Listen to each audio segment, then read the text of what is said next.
I would like to call this meeting to order. Good afternoon and welcome to the Committee of Adjustment meeting of December 1st, 2022. I would like to welcome everyone in attendance today, including members of the public, staff, including our new Planner 2s, returning committee members, including Councillor Yeo, and the new committee members, Gerald Erickson and Alexandra Scar.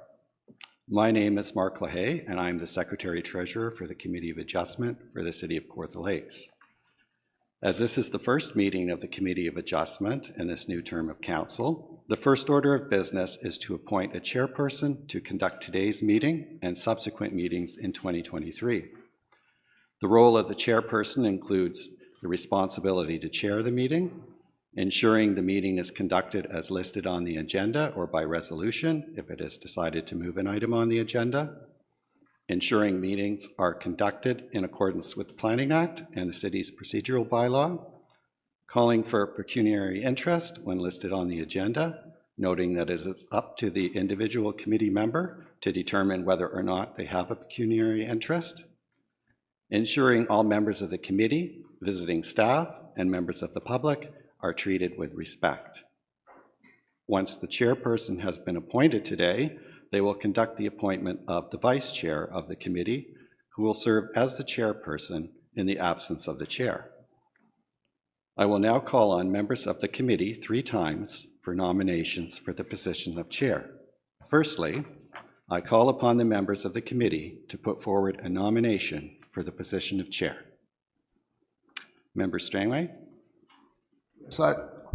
Thank you. I'd like to nominate Lloyd Robertson. Member Lloyd Robertson has been nominated for the position of chair. Do you consent to this nomination? I do. I call on members of the committee a second time for the nomination for the position of chair. I call on members of the committee a third and final time for the position of chair. I call on the member nominated if they wish to have their name stand for the position of chair. I declare that committee member Lloyd Robertson is appointed by acclamation as chair of the Committee of Adjustment. Please come forward and assume your position as chair and conduct the meeting, including the appointment of the vice chair.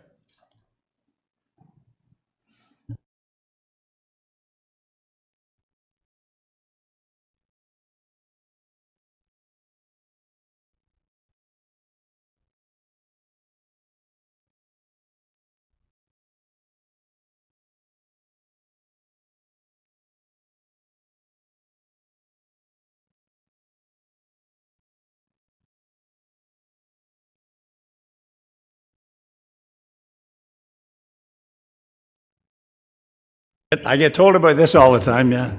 And I appreciate the committee's support, so thank you for that, and I'll do my very best to meet your expectations. How's that? All right. So to continue, are there nominations for the position of vice chair? Yes, Ms. Richardson? I nominate Steve Strangway. All right. Mr. Strangway, are you prepared to sit as vice chair? Yes, thank you. Thank you. All right. Are there any further nominations for vice chair? Any further nominations for vice chair? Are there any further nominations for vice chair? All right. So, Mr. Strangway, you are prepared to sit as the vice chair of the Committee of Adjustment? Yes, I appreciate that. Thank you. All right. I'm going to ask for a vote. Just because we usually do, can I have a show of hands in support of Mr. Strangway? And that includes myself. Very good. You, sir, are the new vice chair of the Committee of Adjustment for 2023. You're a good right-hand man, Steve. Good to see you. If I may, Mr. Chair, I would like to also extend my appreciation and thanks to you. You've done a terrific job in the past. And I look forward to serving on this committee with you, and congratulations to you and thank you for everything you do. And thank you for that. I appreciate it. This is probably one of the best committees I've ever sat on, and I've sat on a number of them. So, yeah, it's a great committee, and we've had good times. So let's hope, I'm sure that'll continue without any doubt. Right. Having said all that, now, I better get my glasses or we won't do anything. Just to identify those in attendance, I'll first identify the members of the Committee of Adjustment, and I guess as everyone knows, Mr. Robertson, we've got Councillor Yeo, we've got Ms. Richardson, we've got Mrs. Archer, and Mr. Strangway, and two new members of the committee, and we welcome you, we do, Ms. Scar and Mr. Erickson. Welcome, and I'm sure you'll enjoy the committee as much as we have. All right, and staff persons here, and I read this because we've been running a hybrid system for some time, and we never know who's going to be where, but we'll start out. We got Ms. Berry, who is the manager of planning. We've got Planner 2, Ms. Evans. Welcome. Ms. Peck, Planner 2. And this is a first meeting for the two planners, and I told them we'll try and not give them an extremely hard time, but I'm sure they'll do just fine. All right, and as indicated, we've got our Secretary-Treasurer, Mr. Lahi, and our Recording Secretary, Ms. Crockford. And staff remotely, we have Mr. Walker, who is the Planning Officer of Large Developments. Welcome, Mr. Walker.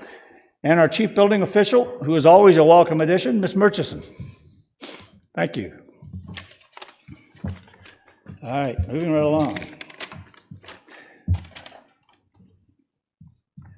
Are there any comments or questions with respect to the agenda as printed? If none, can I get a motion to adopt the agenda as printed? Ms. Archer? Oh, Ms. Scar? All right. Any further comments or questions with respect to the motion on the floor? Being none, all those in favor? And that carries. All right. Are there any declarations of pecuniary interest? All right, being none. The minutes. And I would like to initiate a little discussion with respect to the minutes before I get a motion on the floor.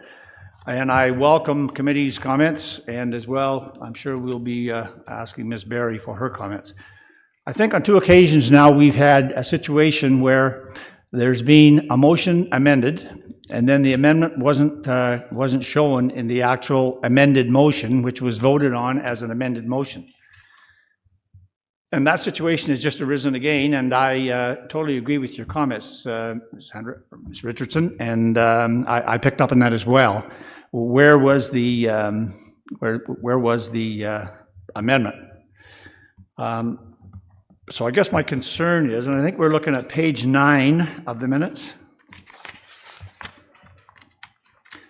And I just want to be clear here that certainly we're not blaming anyone. It's just kind of, I'm just looking for clarification with respect to that. And I'll say my little bit, and then I'll see what the committee has to say. I understand the dialogue back and forth with respect to the that we've just had with respect to the motion being carried as an amended motion.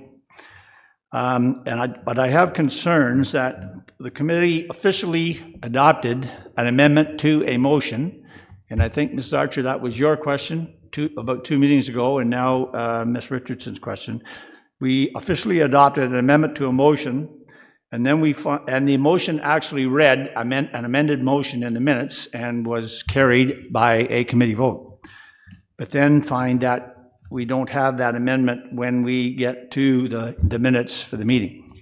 Now, whatever has occurred, I just want to be clear in the past is the past. So I'm just looking at maybe clarifying what we can for future situations. So I'm of the opinion that if we make, and as I say, I welcome your comments, if we do create an amended motion and the motion is voted on as an amended motion, and either the amendment was accepted as a friendly amendment or it was voted on as a separate amendment, and then we voted on the motion as amended. So there's two separate votes. then it seems to me the amendment has to be shown in the minutes as a condition of the motion unless at the meeting where this occurs, the committee decides after discussion with staff that in fact, maybe we don't require the amendment, and instead of creating an official amendment to the motion, we will just indicate in the minutes that rather than create an amendment, we've just directed staff to do this or do that. So and then we go back to voting on the original motion rather than the motion as amended. Because if we vote on it as an amended motion and then it's shown in the minutes as such, but doesn't reflect that amendment, then that's confusing. And I think I picked up on that as well when I threw them. So first of all, any comments from the committee? Ms. Richardson. I agree with what you've said, Lloyd. It makes total sense. Anything else? Mrs. I'll be all right. Archer? I just think that if it's not in the conditions, where is the red flag that makes them look for what we want done? I know it's set out above, but do they necessarily read all that or just go to the conditions? And I'll let Ms. Berry speak to that, but just backing away from that, I think that if in fact we create a motion that's amended and it actually is voted on here, and then the minutes have to reflect that. And if they don't, then there has to be comments in there that after discussion, the committee decided that they wouldn't amend the motion and that it would become direction of staff. Anything further from committee? All right, Ms. Berry, would you like to respond? Hey, I personally am not finding fault with anyone. I just want to make sure for the future that we clarify that. Sure, thanks. Through you, Mr. Chair, I am confident that the motion in its entirety is read by staff on the implementation side of business and understood and applied. So with respect to the matter or the application noted on page 9, that when and if the time comes for the development process to proceed, that prior to the issuance of a building permit for that matter, that again, the motion in its entirety would be read, understood, and applied. After all, I believe that the topic was a warning, a note of information, a notice, and not a condition that is implementable. So it is very helpful that we have the ability to sort of discuss these matters here at the committee, and also to review the activities that transpire during meetings, because of course they're recorded, and on occasion we do go back and review the sort of commentary that takes place to ensure that the minutes reflect the activities as accurately as possible, that we've captured those, and appreciate when drafts are provided of the minutes that matters are flagged so that we can discuss them and make improvements or corrections if and wherever they're needed. Any comments on Ms. Berry's comments? All right. Yeah, so if we're not going to, and I would just say this, if I would rather the discussions took place here, or if staff has a problem with an amendment after it has been passed, and I realize that to some degree we are dealing with time parameters and that we have to be careful with respect to the legislation. But if staff has a problem after the fact, I'm talking about after the meeting, with an amendment, then can it be brought back to the next committee meeting for discussion prior to the minutes reflecting an amended motion without a condition, which is what we're not like? Is that a to bring and say, we've had discussions about this amendment and we would like this committee to reconsider? Mr. Chair, sure. The adoption of the minutes in every agenda is a separate item that is a matter that's addressed before the rest of the public hearings start, in the case of our Committee of Adjustment, and that is the opportunity to, having reviewed the minutes provided as a draft, which get published, I understand, prior to the agenda being circulated at least a week ahead of the meeting, that is the opportunity to discuss any changes or questions or amendments that are suggested or needed to the minutes.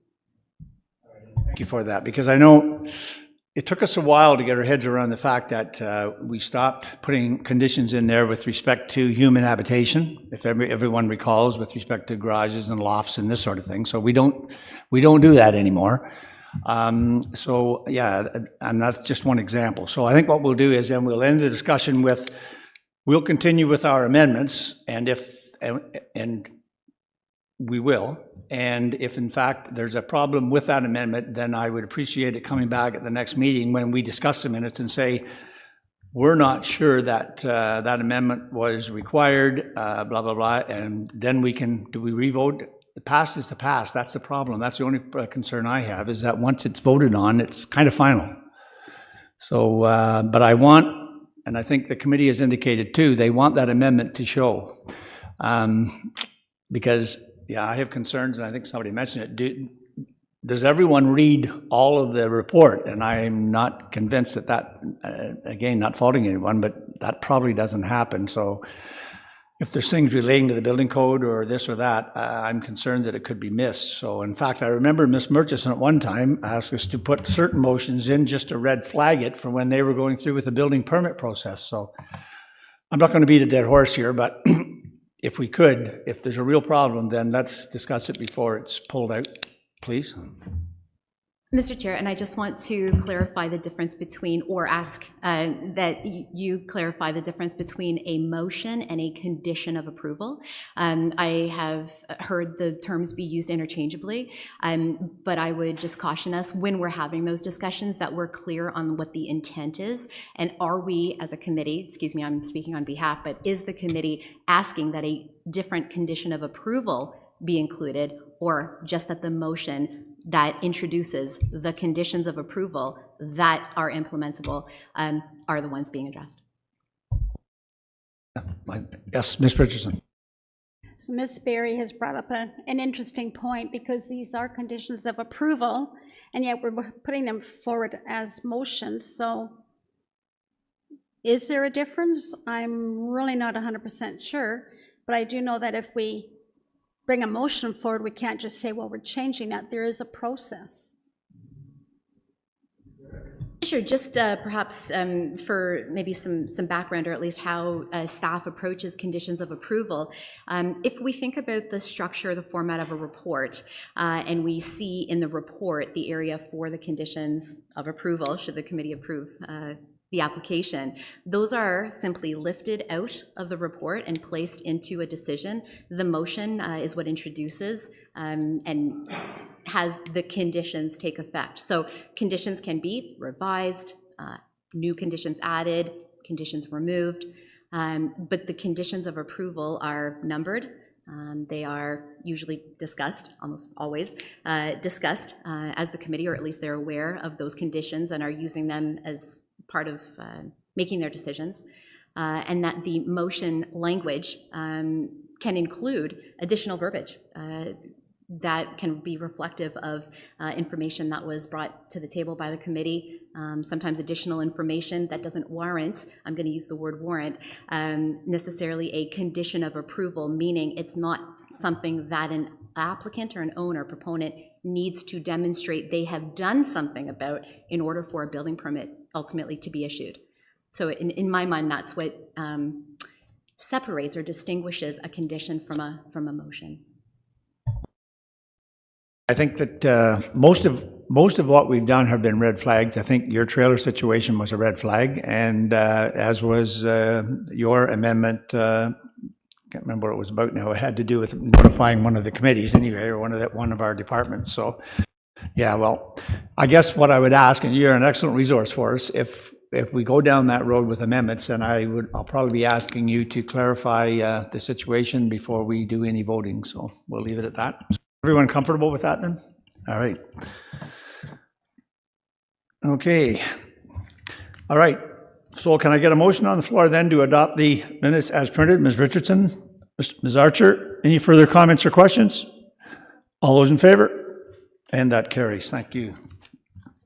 All right. For the benefit of the committee and for other folks that are out there, the committee will hear comments, gather information, and may ask questions or clarify statements made.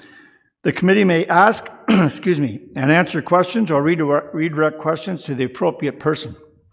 Please note that any information or comments given to the committee during this meeting, they are considered evidence.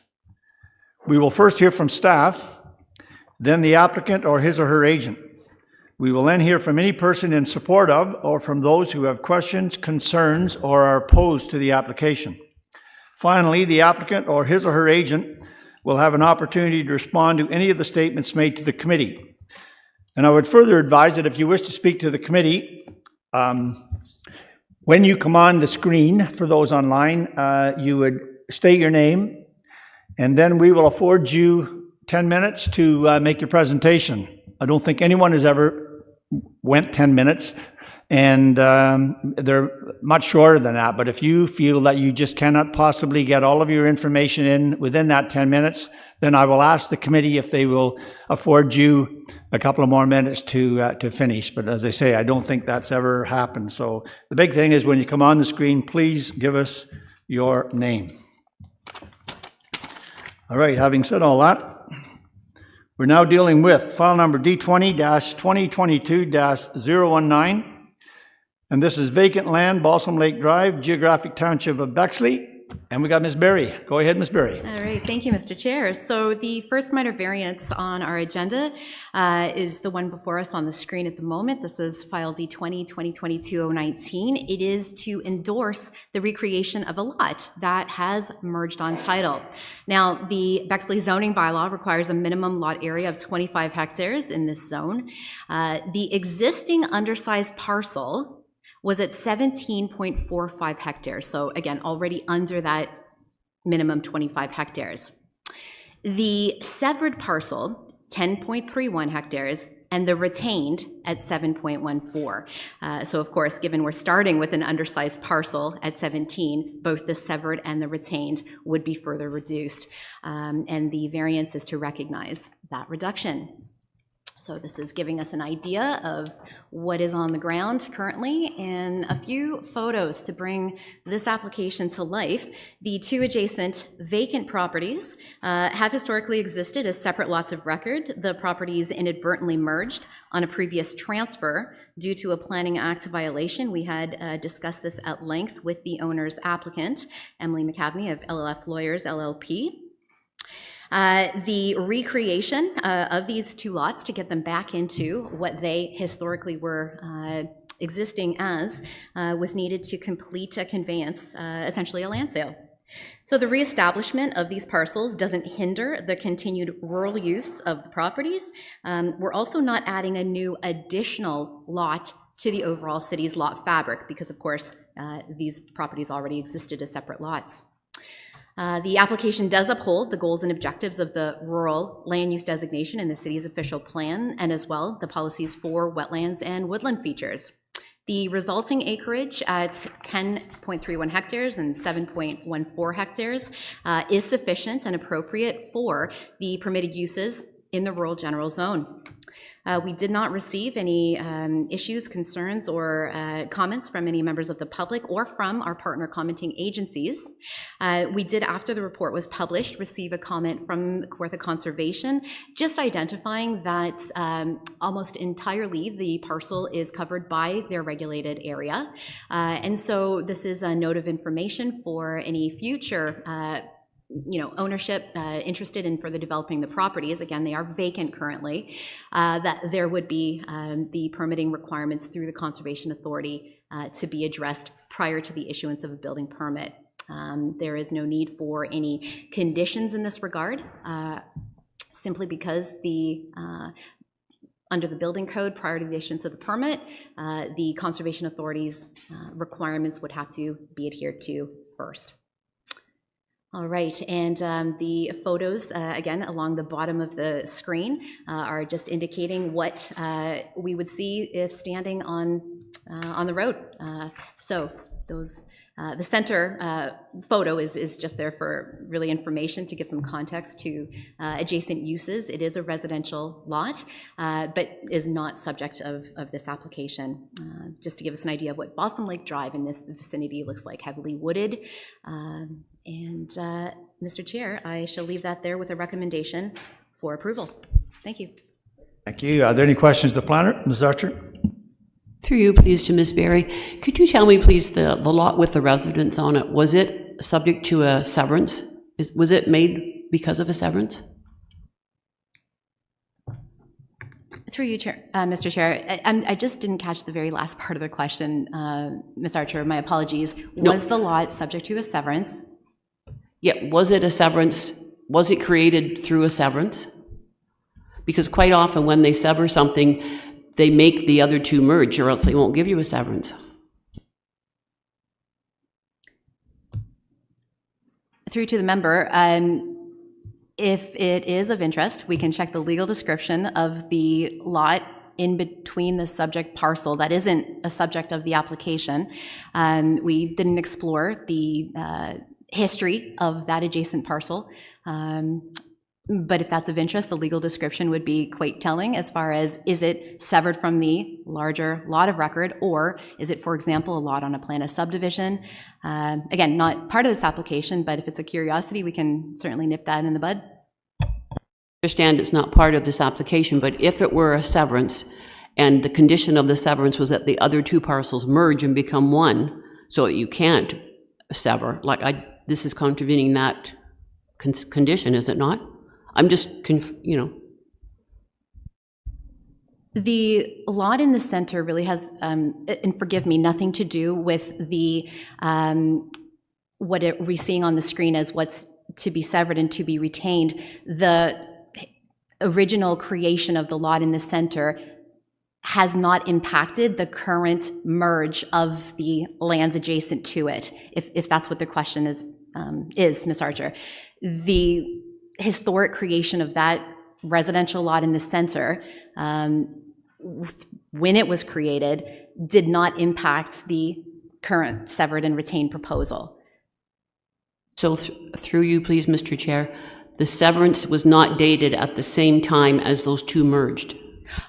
Not at all, no. Completely separate, unrelated, and the Planning Act of violation or the contravention that is the subject of the current application is entirely on the ownership pattern of the red and the green parcel. It was completely related to the ownership pattern and the history of transfers of the owners of the red and green parcels. Okay, we got there in the end, Ms. Archer. Forgive me. It's all about discussion. Thank you. Anything, any further questions from the committee to the planner? All right, being none.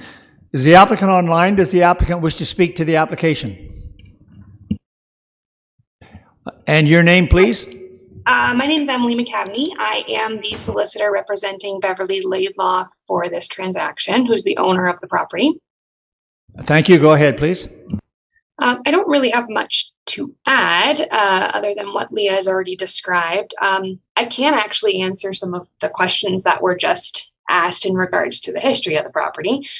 That little residential lot was severed in, it looks like 2004, which was well predating the merger, which happened in 2013.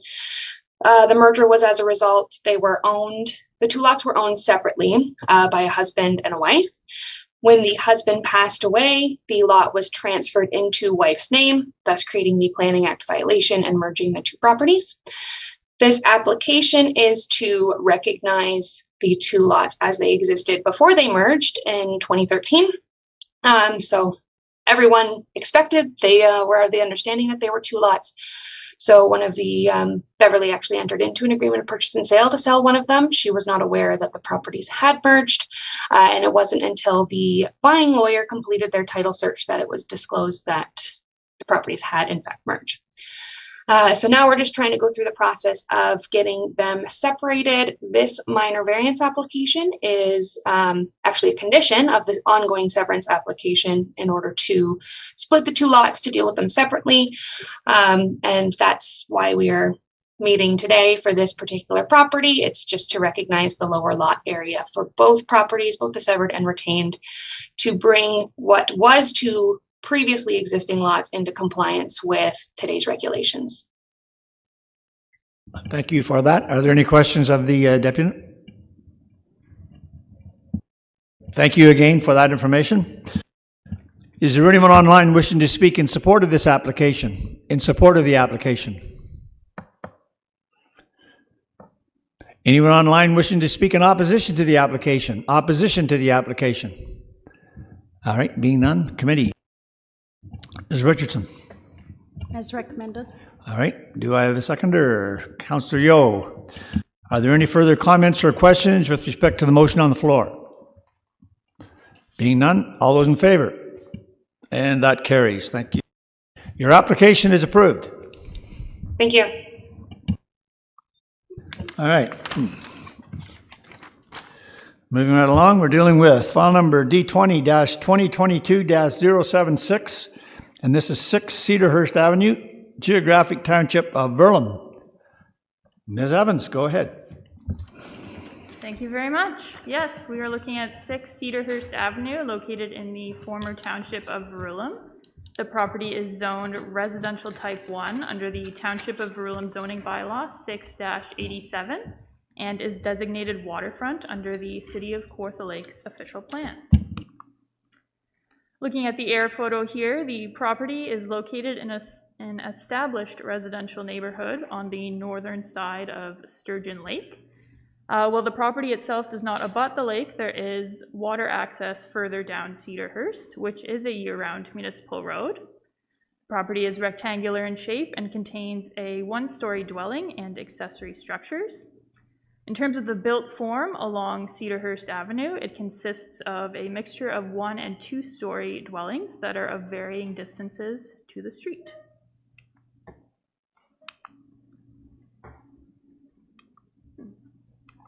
There we go. The purpose of this application is to facilitate the raising of the existing dwelling for the construction of a basement. The basement will be used for a workshop, storage space, and potentially an air conditioning unit and ductwork in the future. Relief is needed from the required front yard setback and the required setback from the center of the road allowance. In addition to the minimum front yard setback of 7.5 meters required by Section 8.2D of the bylaw, Section 5.18 requires an additional 10-meter setback from the center of the road allowance. The existing reduced setback is approximately 4.13 meters from the front lot line and 8.7 meters from the center of the road allowance. And on the sketch here, the red arrow at the top is meant to represent the approximate existing setback from the center of the road allowance. To determine the width of the road allowance, the city's GIS mapping was used to measure the width of the property identification number, or PIN, of the road allowance, which was determined to be approximately 9.14 meters across, making the center line at 4.57 meters. Now looking at a photo of the subject property taken head-on from the road, and we are looking at the darker brown dwelling, more on the left of the photo. This gives an idea of what the dwelling looks like from the road, as well as some of the accessory structures located on the property. As provided by the applicant, the storage space that will be provided by the new basement would allow for the removal of 1 to 2 of the existing accessory structures on the property, which would open up additional yard amenity space. However, I would like to point out that even if plans change in the future and those accessory structures are not removed, it will not impact the property's compliance with maximum lot coverage of the R1 zone or the maximum lot coverage for accessory structures, as the property is currently in compliance with both provisions. Now, these photos were taken on either side of the dwelling. The photo on the left taken looking at the dwelling to the west, and the right photo taken looking towards the east. And these photos are meant to provide an idea of the existing spatial separation between the road and the dwelling. And you'll see in the images that there is a front porch on the front of the dwelling there, and the basement is meant to be under the porch as well as the dwelling.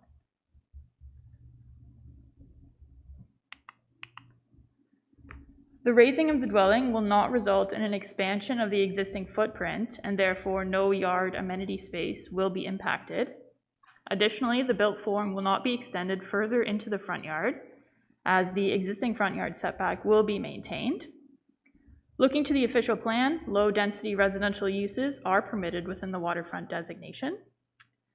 Looking to the zoning bylaw, the intent of the R1 zone provisions is to ensure there's adequate spatial separation between built form and the traveled portion of the street, as well as to maintain features such as sightlines.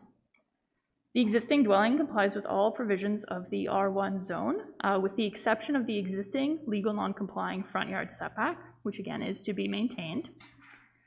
The Verulam zoning bylaw contains provisions that establish minimum setbacks from the center of a road allowance in addition to the setbacks required from front and/or exterior lot lines. These street centerline setback provisions appear to have been written on the premise that if a road allowance was not of a standard width for its classification, it would ensure that built form along the road would be adequately set back in the event that the municipality decided to take a road widening. In this area, the built form has developed closer to the lot lines than what is contemplated by the bylaw, and it is unlikely that the municipality would pursue road widenings within the community, as these widenings would further reduce the existing lot sizes. And again, there are existing buildings and structures within that street centerline setback already. There are no anticipated impacts on environmental features, neighboring properties, or the function of the municipal right-of-way. And planning is not aware of any existing issues that are impacting municipal operations that would be exacerbated by the proposal, and future issues are not anticipated. Comments were received from the circulated divisions and agencies before and after the writing of the report, all citing that they have no concerns with the proposal. Additionally, comments were received from a neighboring property owner, the owner of 11 Cedarhurst Avenue, being Dennis Peplinski, in support of the proposed renovations to the dwelling. Based on the contents of the report, staff acknowledges the application meets all 4 tests of a minor variance, and staff respectfully recommends the approval of the application subject to the conditions identified within the report. Thank you. Thank you, Ms. Evans. Well done. Are there questions of the planner? Really well done. All right, no questions of the planner? All right. Is the applicant online? Does the applicant wish to speak to the application? Yes, I'm here now. And your name, sir? David Wiley. I'm the owner of the building. All right, go ahead, sir. Miss Evans laid it out perfectly. I really have nothing to add. Excellent presentation. Thank you. Just that the cottage has been in my family since the 50s. My parents left it to me. It's important to me to have it look the same from the street. So that's one of my main endeavors. It won't end up any higher than it is now, and virtually look the same from the street. It will allow me to, as Ms. Evans mentioned, take down some of the existing shed type structures. And those pictures aren't the cottage at its best. It's got winter wrap around the front, which isn't there except for in the winter. It's a seasonal cottage, and the basin addition will be going directly under the existing cottage. Yeah, I really have nothing to add. The presentation was great. Thank you, and we appreciate your comments regarding staff. It's not an easy task sometimes, and it's nice to hear those type comments. Any questions I was thoroughly impressed. Any questions of the applicant? No. That was me asking the committee if they wish to question you, so you're probably best to say nothing. All right. Is there anyone online wishing to speak in support of the application? In support of the application? Anyone online wishing to speak in opposition to the application? Opposition to the application? All right. Being none, committee. Ms. Archer. Recommended. All right. I have a seconder. Mr. Strangway. Any further comments or questions with respect to the motion on the floor? All those in favor? And that carries. I have to ask, are you a former police officer? No, actually. You stole that hat somewhere then, huh? My friend who works for the police services just gave me this hat as a bit of a present the other day. I didn't even realize I had it on. It sort of grew there. I was with that force for 30 years. That's why I asked. I wondered if that's what you're... Oh, wonderful, wonderful. Yeah, it's a great force. Yeah, absolutely. The best. Anyway. Yeah, Yeah. that's what my friend says. Yeah. All those in favor? And that carries. Your application is approved, sir. Thank you to all participants and thank you, sir.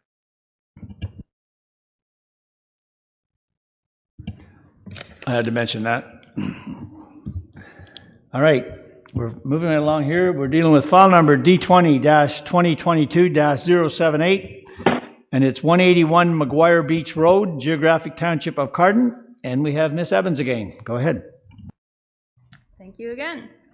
Yes, the subject property is 181 McGuire Beach Road, located in the former township of Carden.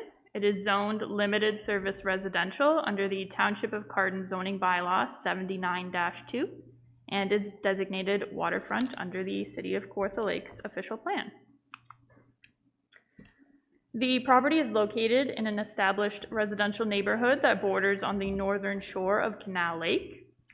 The property itself is located on the south side of McGuire Beach Road, which is an unassumed road and has frontage on the water. The property is rectangular in shape and contains a single detached dwelling with walkout basement and accessory structures. In terms of the residential built form along McGuire Beach Road, it is comprised of 1- and 2-story single detached dwellings of varying ages.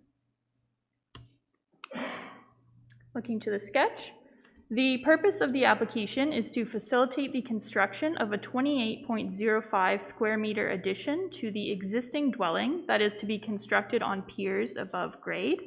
And you can see on the slide now, the addition is outlined in red. The addition will provide much needed office space to support a permanent remote work position. Relief is needed from the required interior side yard setback, as section 2.2D requires an interior side yard setback of 3 meters on one side and 1.2 meters on the other side, plus 1 meter for each additional or partial story above the first. Under the Carden zoning bylaw, the first story is defined as the lowest story of a building closest to finished grade, having its ceiling 2 meters or more above average finished grade. In this instance, the walkout basement would be considered the first story, and therefore the nature of the addition constitutes a partial story above the first, and as such requires that extra 1 meter setback, making it 2.2 meters required. An amendment to the report is required here, as the report states that the existing setback at the northeast corner of the property is 1.4 meters when it is actually 3.13 meters. And looking to the slide here, that is the setback in this corner. I will take it over here as well.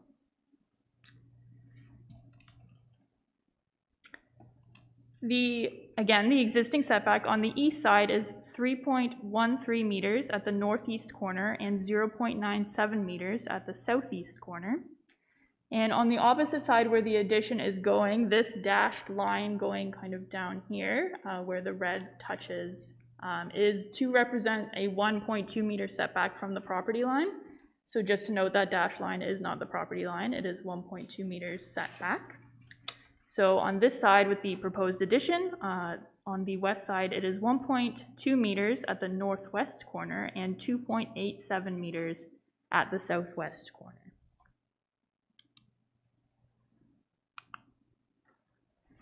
The drawings show the existing dwelling and the proposed addition viewed from the front yard and illustrates how the proposed addition will be located on piers, approximately 2.46 meters above grade. So you can see on these drawings here, we do have a view of some subsurface elements, as the horizontal dashed line running across the drawings is to represent grade. So you can see how the piers, and this is the addition here. So the addition is constructed on 3 piers. This is the proposed addition from the side. So you can see again the piers that will hold the addition. So the addition being here. open space under the addition here. And again, we can see some subsurface elements, so this horizontal line representing grade.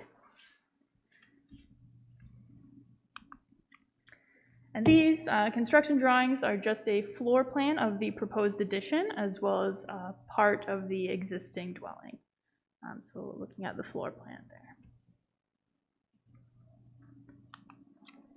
Moving on to some photos. We have two photos showing the front and back of the dwelling. So the photo on the left shows the view of the dwelling from the roadside. And as the property is quite deep, this photo was taken after walking up part of the driveway. The photo on the left shows the dwelling from the water side and includes a view of the walkout basement. This photo also includes the piers that deck was built on. So just for a bit of a context, the piers the deck was built on would look similar to the piers and how the proposed addition would be constructed.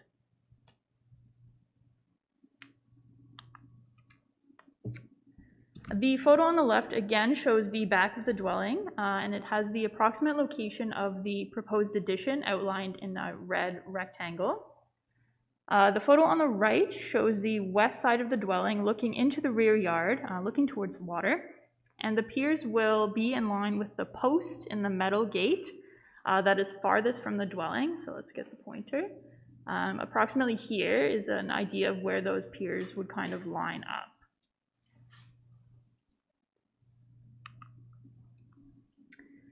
The photo on the left again shows the same perspective, the west side of the dwelling looking towards the water. And again, the piers would be located, you can see a better view of the fence along here. We also, while we were on site, noted that there is a stake just beyond these trees here. And though we cannot confirm whether that stake is showing the precise location of the property line, it is a helpful point of reference when we're looking at the approximate proposed setback. The photo on the right is the east side of the property, so opposite to where the proposed addition is to be. And this again illustrates the existing setbacks on this side of the dwelling. And a stake can be seen here, and then there was a second stake moving further towards the dwelling here. So again, helpful points of reference. And it also does illustrate how the dwelling is situated on an angle on the property.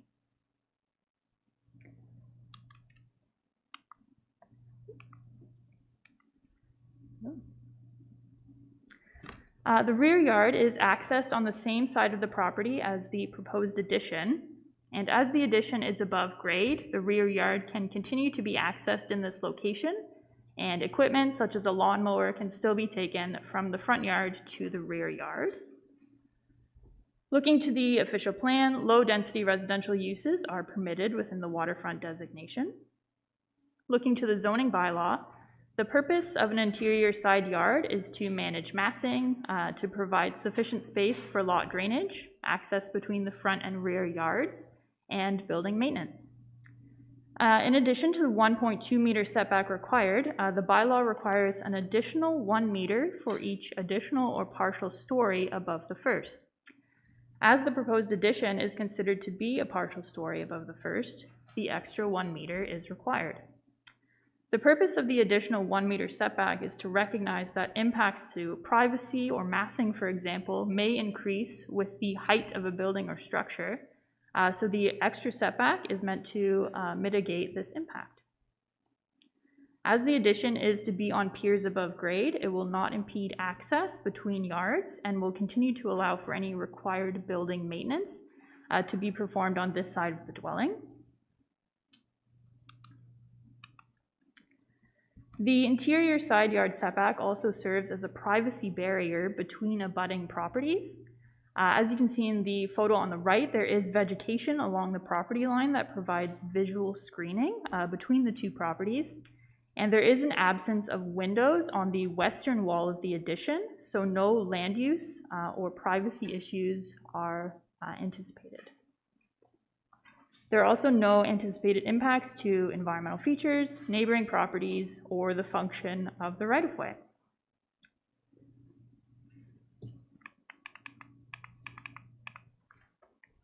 Comments were received from the supervisor of Part 8 sewage system stating that there are no concerns with encroachment or the existing capacity of the system. Comments were received from the Building and Septic Division stating that spatial separation may be an issue, but that this will be addressed at the building permit stage. After the writing of the report, comments were received from the city's Engineering and Corporate Assets Division, stating that they have no concerns with the proposal.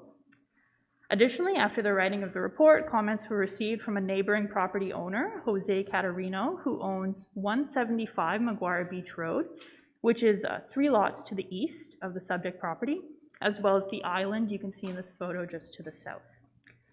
Mr. Catarino expressed concerns regarding the use of a trailer on the property during the summer months, the capacity of the septic system, proximity of existing accessory structures to the property lines, and the setback of the dwelling and deck to the water.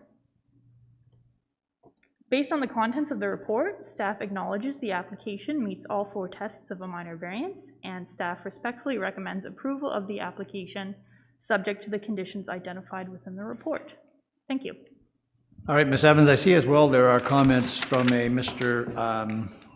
Catarino with respect to this application. Do you have any response to those? Yeah, if you'd like me to just give a few quick points to the comments. There is a garage on the subject property in the front yard. It does comply with its setbacks. There is also a wood shed in the rear yard. It does encroach into the interior side yard at its southwest corner as it is angled. But the woodshed is an existing structure and is not otherwise an issue with regard to lot coverage or the number of accessory structures on the property. Moving to the septic system.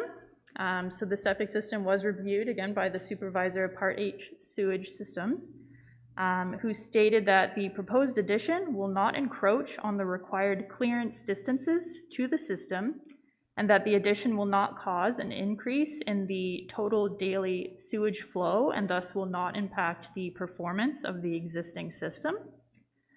The dwelling is set back 25 meters from the water, exceeding the required 20-meter setback. And finally, with regard to the use of a trailer, there is a separate process through municipal law enforcement for investigating active issues. And thank you for that. Are there any questions of the planner? Ms. Archer? Through you, please, to the planner. The very first line in the sentence or the letter from Mr. Catarino, I don't understand what he was saying. Were you able to respond to him about the 50% of the basement? I believe that was commenting on that the basement was a story, which I did cover in the presentation here, the basement being the first story, the addition being a partial story above the first, requiring that extra side setback. Anything further from committee? Yes, sir.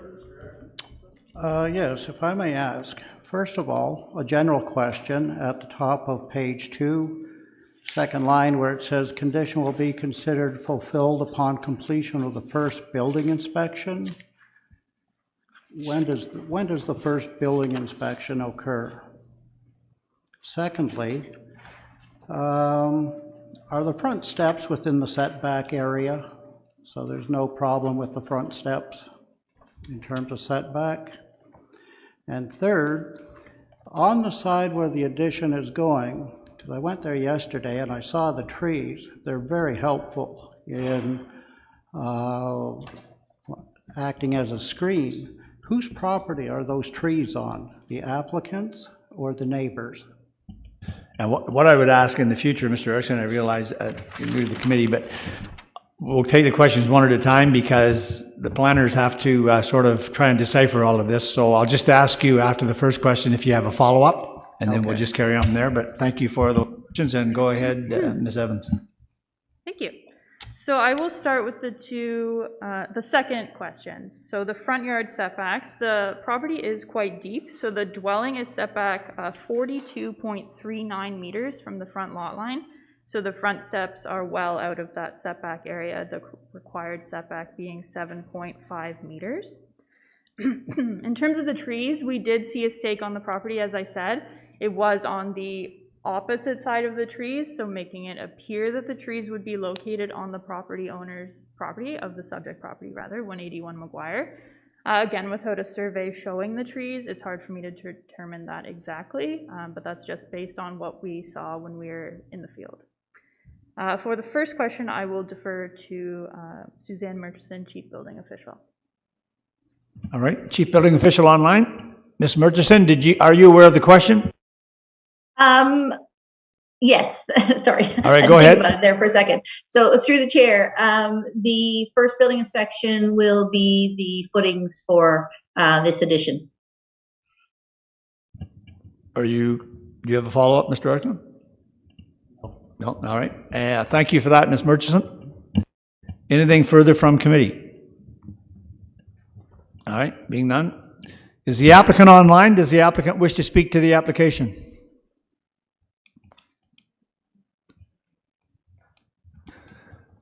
All right. Usually give them 2 or 3 seconds to see. I realize there's delays sometimes with the computer setup. All right, being done. Is there anyone online wishing to? Let go. Oh. There you go. Yeah, go ahead, there? please. I'm here, Gord Johnston. Here we are. And your name, sir, again? Gord Johnston. All right, go ahead, sir. Catherine has done another very good job explaining what's going on. We had a survey done back in the summer, a complete survey showing trees, buildings, structures, everything.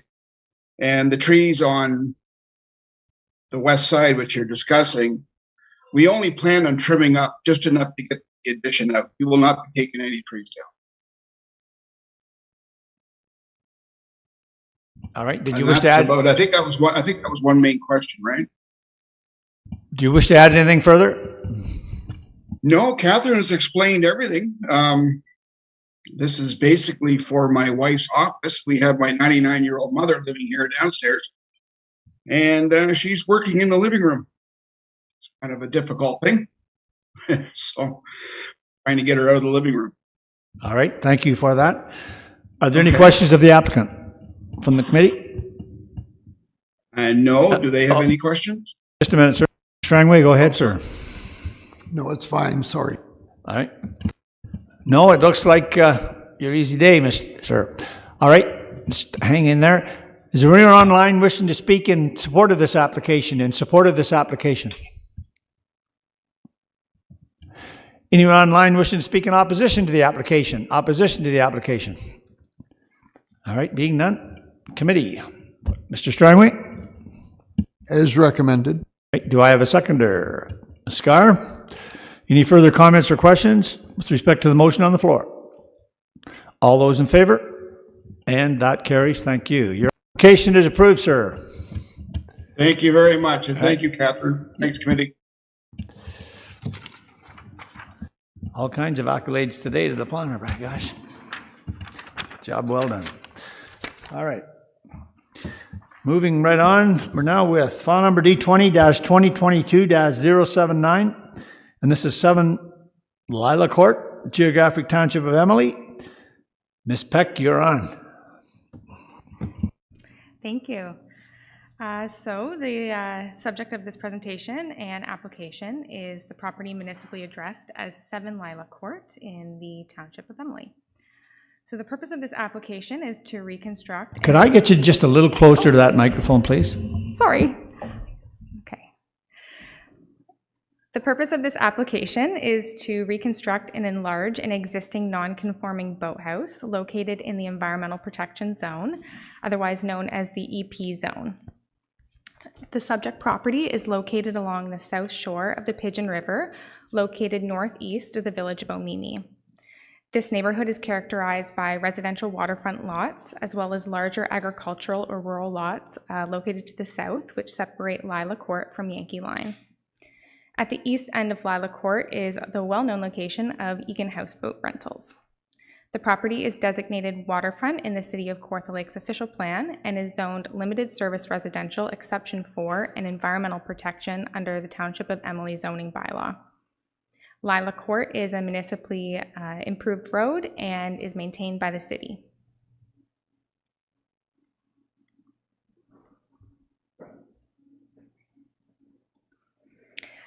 The subject lands currently contain a single detached dwelling, a detached boathouse, and a shed.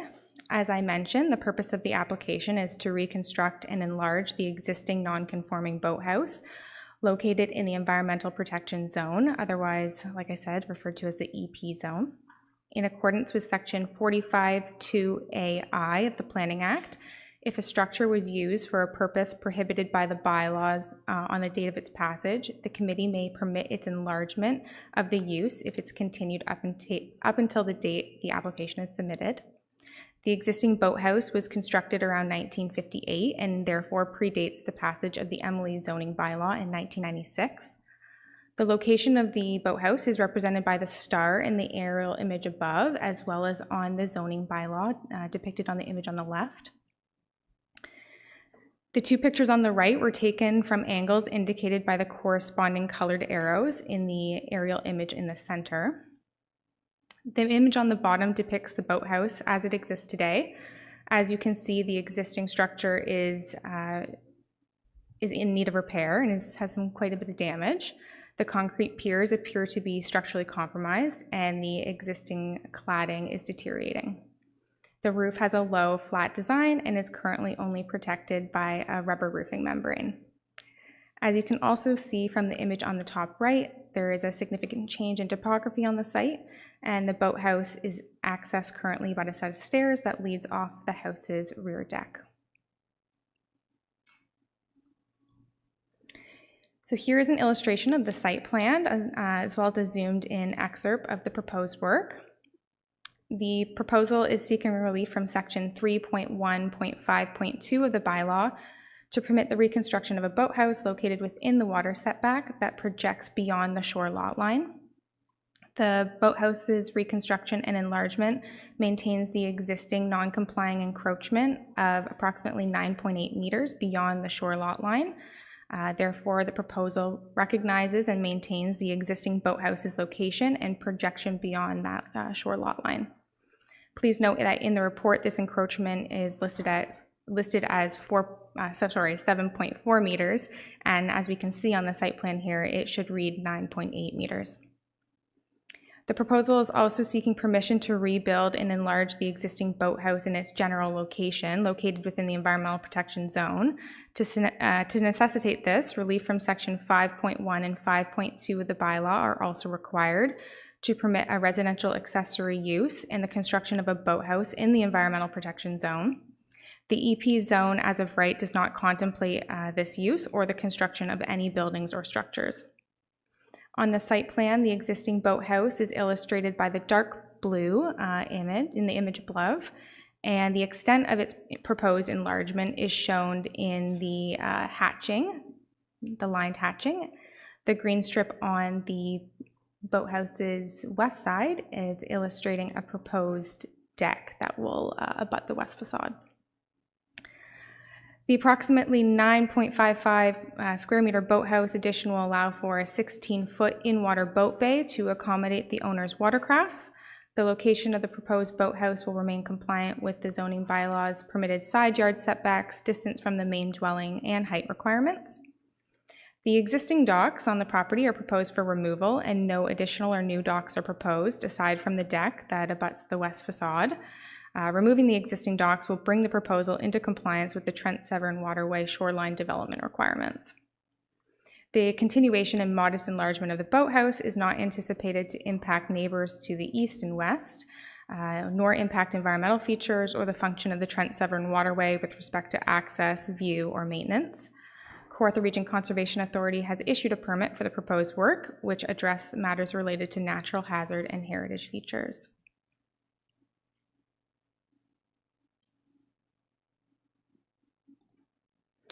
So the elevations shown above give you an idea of the site's topography approaching the shoreline. The site is also heavily treed, which, along with the topography, contribute to visual screening from above and from neighboring lots.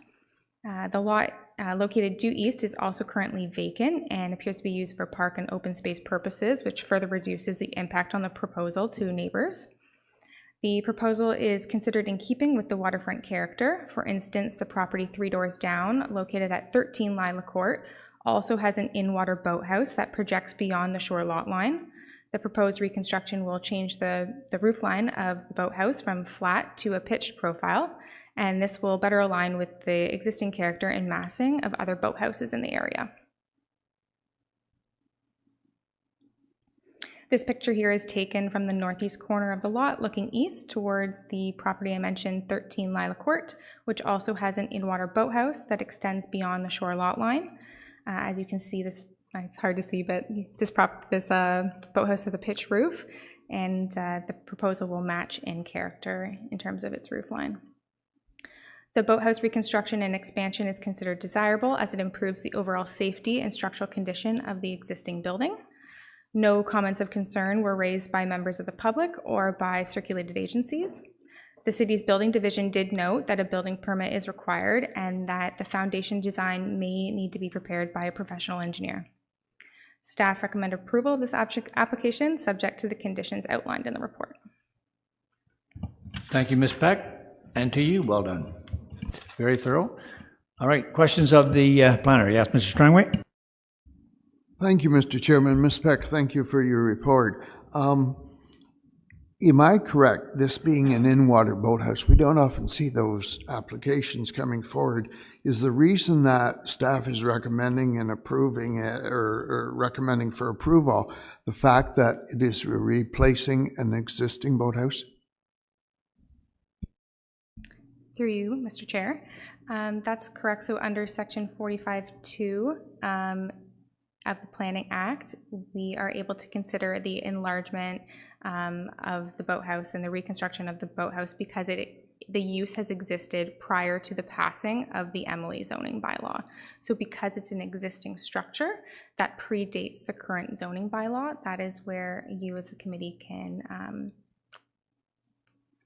to decide whether or not that use shall be enlarged, but the use today is existing. That's correct. It's just one follow-up. Now, you made a reference to Trent Severn. Does this application need an application to Trent Severn and approval from them? Through you. My understanding is yes. I believe we can also touch base with the applicant if they are online, but I do believe that permit has been secured by the applicant. That's great. Thank you very much. Yeah, in fact, I think condition 3 there alludes to that. All right, anything further from committee?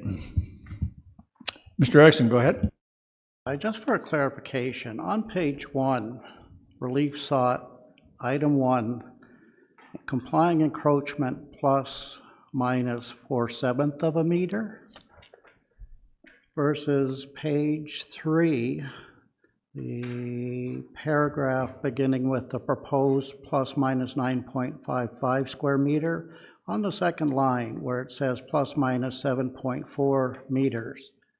Are those both correct, or is it a typo? Yes, thank you. I did allude to this in my presentation. That should be corrected to 9.8 meters. What that is referring to is the existing non-complying projection beyond the shore lot line, and it should read 9.8 based on the site plan. Follow up, Mr. Erickson? I just have maybe to you, Ms. Berry, I'm just curious. We get quite a few of these legal non-conforming issues where and I don't think I've ever seen one that's been turned down. What circumstances would have to exist? Because it seems to me when it's a legal non-conforming issue and we get an opportunity to maybe correct some things, what would initiate us saying, no, that doesn't apply to the bylaw now when we want you to, does that occur on occasion? Mr. Chair, is the question, does it occur on occasion? Does the committee deny applications for relief or for permission under 45(2) of the Planning Act? I'm just curious, would staff say no? Their recommendation to the committee would be don't do this because it's, I'm just saying we get a number of these legal non-conforming, and I don't believe I've seen too many where we've actually said you need to do this and this, even though it's legal non-conforming, before we'll approve it? Sure, thanks for clarifying. There's quite a lot of vetting of applications and review and evaluation that happens before we will bring the application forward, not just to the committee, but determine whether it's an appropriate application that's been filed. There, on occasion, have been instances where a potential proponent files one type of application, and either because lawfully it isn't within the jurisdiction of the Committee of Adjustment, for example, we would not proceed immediately with processing it, and instead recommend to the proponent that instead they would be looking at, for example, a zoning bylaw amendment application. So we are quite careful to look at the parameters in 45.2 to ensure that the application meets those before we can bring them forward to this committee. That's excellent. That's exactly what I was looking for, so thank you for that. All right, is the applicant online? Does the applicant wish to speak to the application? Yes, hello. It's Mike Forth, Court Lakes Construction. All right, I can hear you, sir. I don't see you, but go ahead. Sorry. Yeah, we hear you. Go ahead. I just want to continue on with the praise and thank both Megan and Leah for the clarification there. You guys did an excellent job with the presentation. So thank you very much. As you can see, I'm just on site here. So, but I just wanted to clarify that yes, a Trent Severn Waterway application has been submitted. We've been in contact with them frequently over the past 8 months since the application was submitted regarding the process as far as this variance application, and the Kawartha Regional Conservation Authority application has been submitted and received with conditions on their part as well.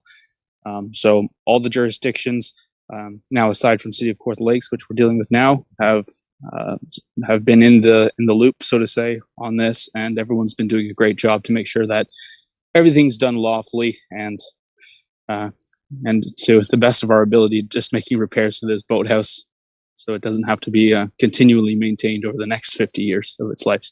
So thanks, everyone. Any questions, feel free. Well, and thanks to you. It sounds like you've taken the time to cover all the bases here, and we don't always get that. So again, thank you, and your information has been helpful. Any questions of the applicant?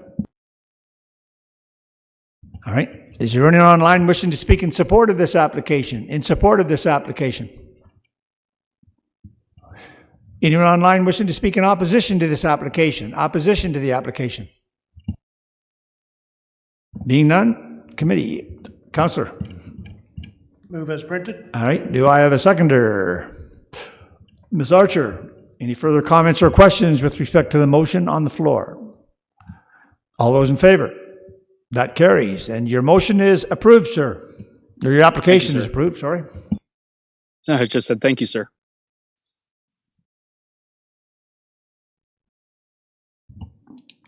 Moving right along. File number D20-2022-080. This is 22 Henry's Road, Geographic Township of Burlum. And again, Ms. Peck, go ahead, please. Thank you. So again, we're at 22 Henry's Road in the former Township of Burlum.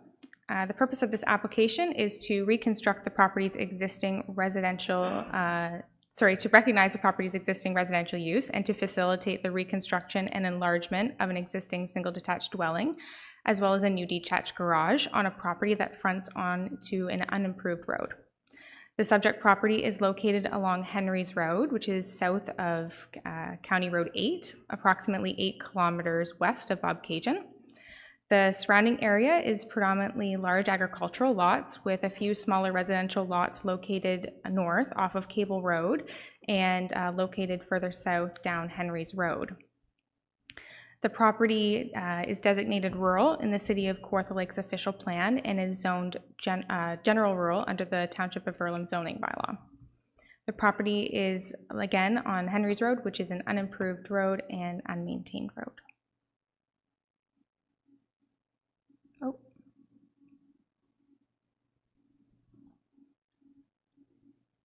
Pardon me. Okay, so here is an illustration of the site plan and a zoomed in excerpt of the proposed work. The proposal is seeking relief from Section 5.12.1 of the bylaw, which limits developments to properties that have frontage on an improved public street. Section 45(2)(a)(I) of the Planning Act states that if a structure is used for a purpose prohibited by the bylaw on the date of its passage, the committee may permit its extension or enlargement if the use of the building has continued up until the date the application is submitted. So the owner has provided tax documents to demonstrate the existing and continued residential use as a single detached dwelling since 1982, which predates the Verlem zoning bylaw, which was passed in 1987. Since Henry's Road is unimproved, the application seeks permission to continue and expand the existing non-complying use. It can be reasonably expected that over time, owners may want to improve their property, and this property owner would like to rebuild their existing house and enlarge that house as well, and build a new detached garage. On the site plan above, the existing house is illustrated by the black hatching, and the extent of the enlarged house is illustrated by the blue rectangle, as well as a front porch and a side deck, which are colored in green. The proposed detached garage is located to the rear of the house and is colored in tan. There will be roughly 127.2 square meter house addition, which is intended to increase the functionality and living space of the dwelling unit, and roughly 82.1 square meters of new garage space is proposed, which will provide additional storage for vehicles and personal effects. In order to achieve the desired development on the subject property, and the application also seeks relief from sections 19.2.5 of the bylaw, which requires a minimum rear yard depth of 10 meters. A rear yard depth of approximately 8.7 meters is proposed. Relief is also sought from section 19.2(c)(ii) of the bylaw, which requires a minimum front yard depth of 10 meters, a minimum front depth of approximately 4.5 meters to the porch and 6.7 meters to the dwelling is proposed. As you can see in the site plan above, the proposed reconstruction will increase the existing front yard encroachment by reducing the distance between the front lot line and the proposed porch. However, overall, the encroachment between the front lot line and the dwelling's main wall will be reduced. Lastly, the proposed work requires relief from section 19.26 of the bylaw, which permits a maximum lot coverage of 10%. A lot coverage of 18% is proposed. It is important to note here, unlike other bylaws in the city of Kawartha Lakes, the Verlem bylaw applies the A1 zoning, and including setbacks and lot coverage, to farm and residential uses alike. This is atypical for lots that are usually 1 to 2 hectares, which often revert to a residential zone category with lesser setback requirements and greater permitted lot area coverage. Therefore, due to the undersized nature of the existing lot, the extent of the permitted lot coverage in this case is disproportionately represented.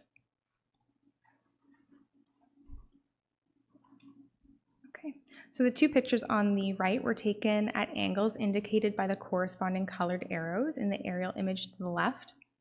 The property currently contains a variety of accessory and temporary structures, including 2 camper trailers, a shed, a temporary fabric car shelter, a tarped enclosed gazebo as well, which demonstrates the need for additional storage space.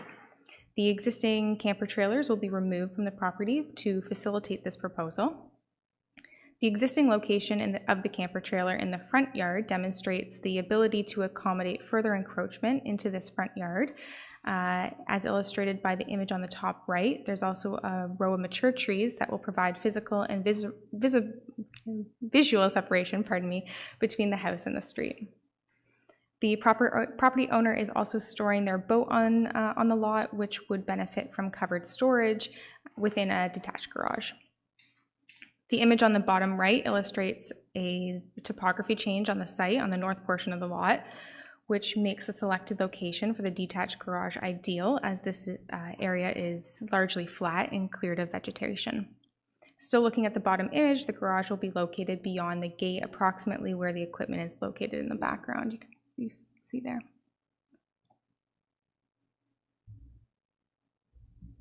Oh, pardon. Here's another image of the proposed garage location as viewed from the front property line. The garage is located north of the house at the base of the adjacent slope. This location is considered desirable and largely because there's also an approved secondary entrance that permits vehicle access. The subject property is heavily treed and surrounded by a large agricultural lot with a dense wood lot in all directions, limiting the potential impacts to neighboring properties. Kawartha Region Conservation Authority has commented on the natural heritage features in and around the subject property and has noted that the property is in an area identified as significant woodland and is within 120 meters of potential fish habitat and an unevaluated wetland. The property is within the Sturgeon Lake Management Plan and within an area identified as highly vulnerable aquifers. Kawartha Region Conservation Authority believes that development is unlikely to cause negative effects to the fish habitat or the function of the nearby wetland. They have requested that tree removal be kept to a minimum, and the need for a tree compensation plan and landscape plan will be assessed at their regulatory permit stage. The expansion of the existing house and the proposed new garage is anticipated to have no impact on surrounding property owners, or limited impact on surrounding property owners, and the function of the private right-of-way with respect to access, drainage, and maintenance is anticipated to remain the same with minimal impact. No comments of concern were raised by members of the public or by any of the circulated divisions or agencies. Staff recommend approval of the application subject to the conditions outlined in the report. Before I go to committee, that red line outline that you have there, that's the location of the garage? That's correct, yes. Yeah, excellent. That's a nice way to show the committee how things are structured or where it's going to be. So that's very good. I like that. Thank you. All right, committee, comment or questions to the planner? Quiet group today. All right. Is the applicant online? Does the applicant wish to speak to the application?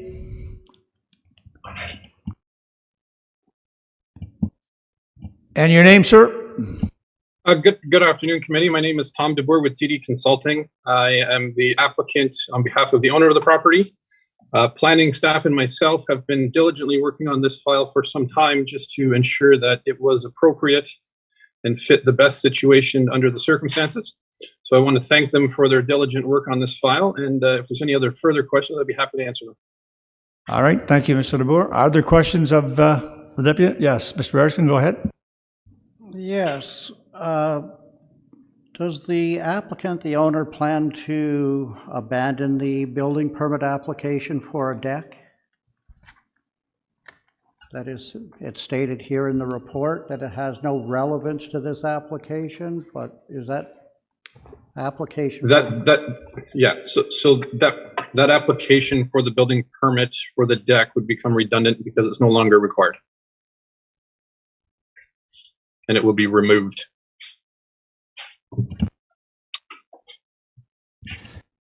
From committee to the deputy. All right, thank you for that, Mr. DeBoer. Is there anyone online wishing to speak in support of the application? In support of the application? Anyone online wishing to speak in opposition to the application? Opposition to the application. All right, committee. Mr. Strangway. As recommended by staff. And Councillor Yode, I see a second. All right. Any further comments or questions with respect to the motion on the floor? All those in favor? And that carries. Your application is approved, sir. Thank you very much.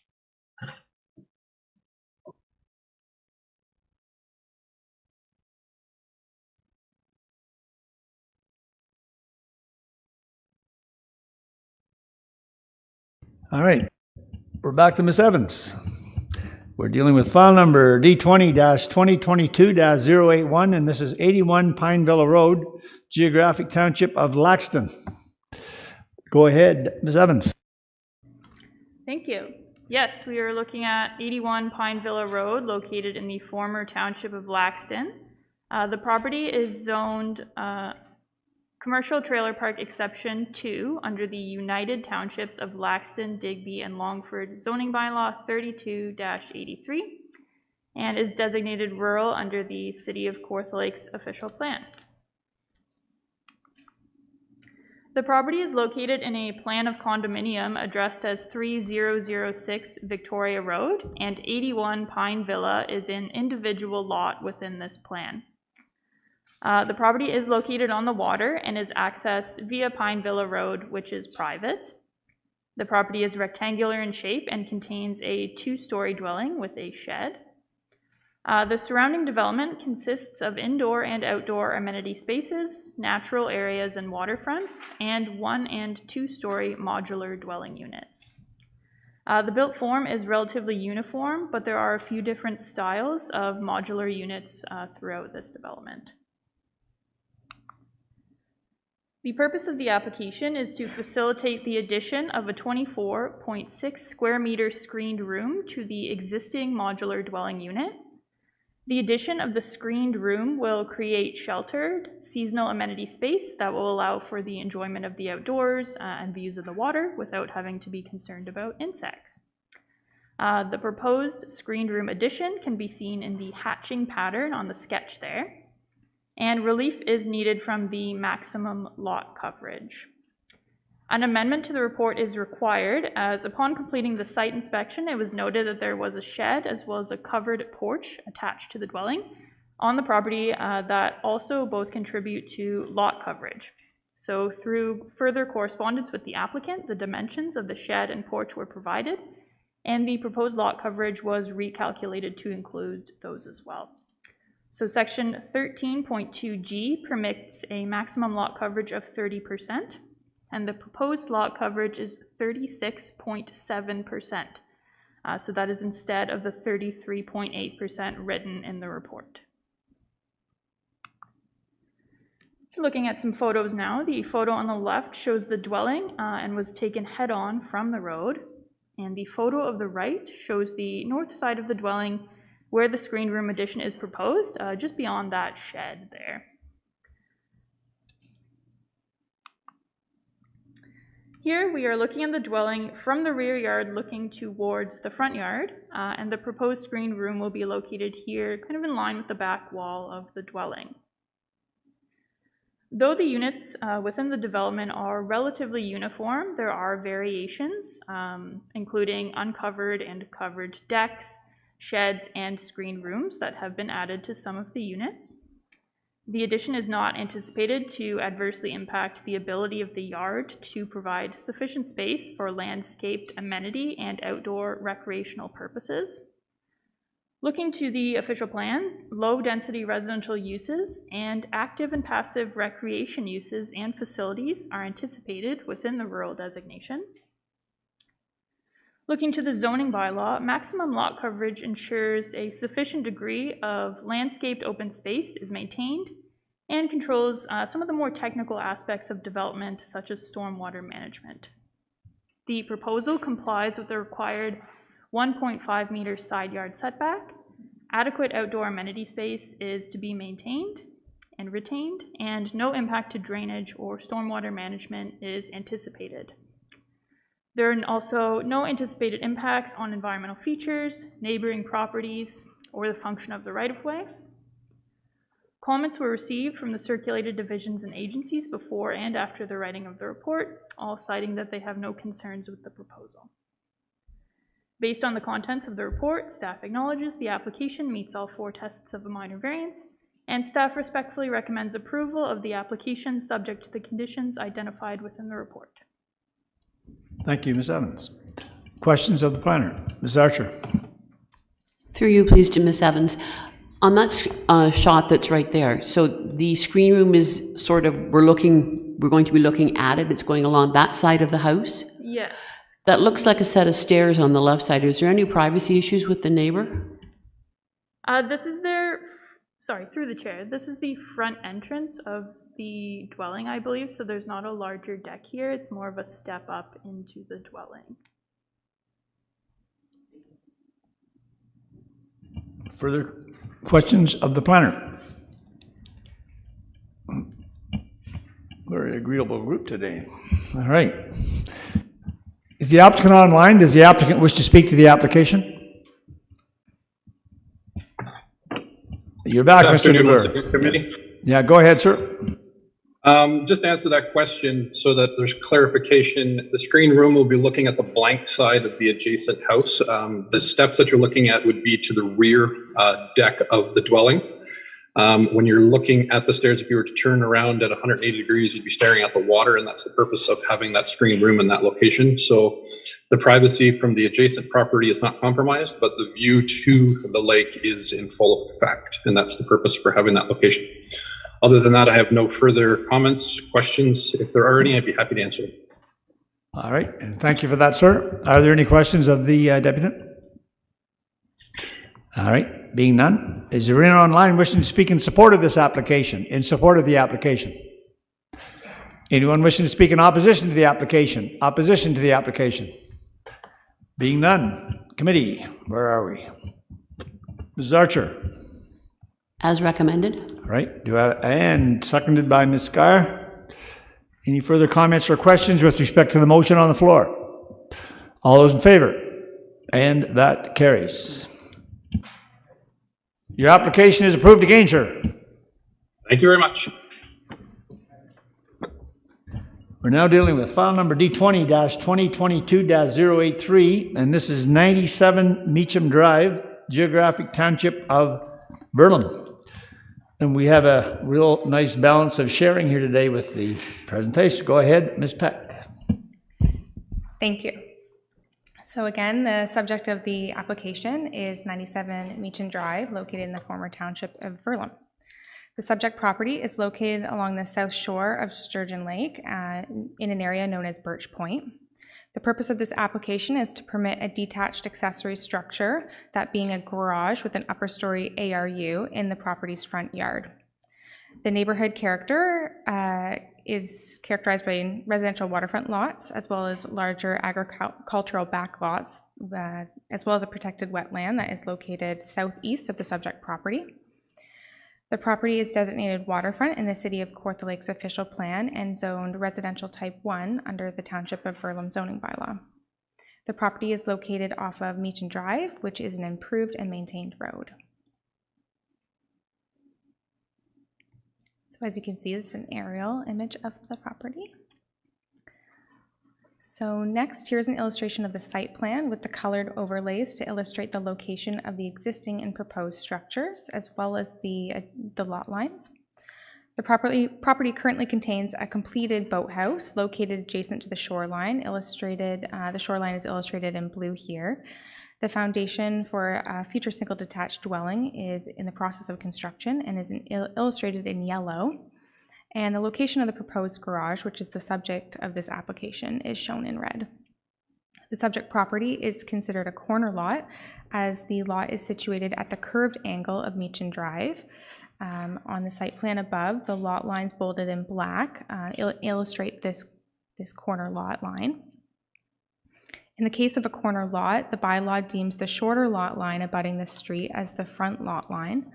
Therefore, the west lot line here is considered the front lot line, and the distance between the west lot line and the proposed house, which is represented in yellow, represents the property's front yard. So that's where you can see the red box or the proposed garage.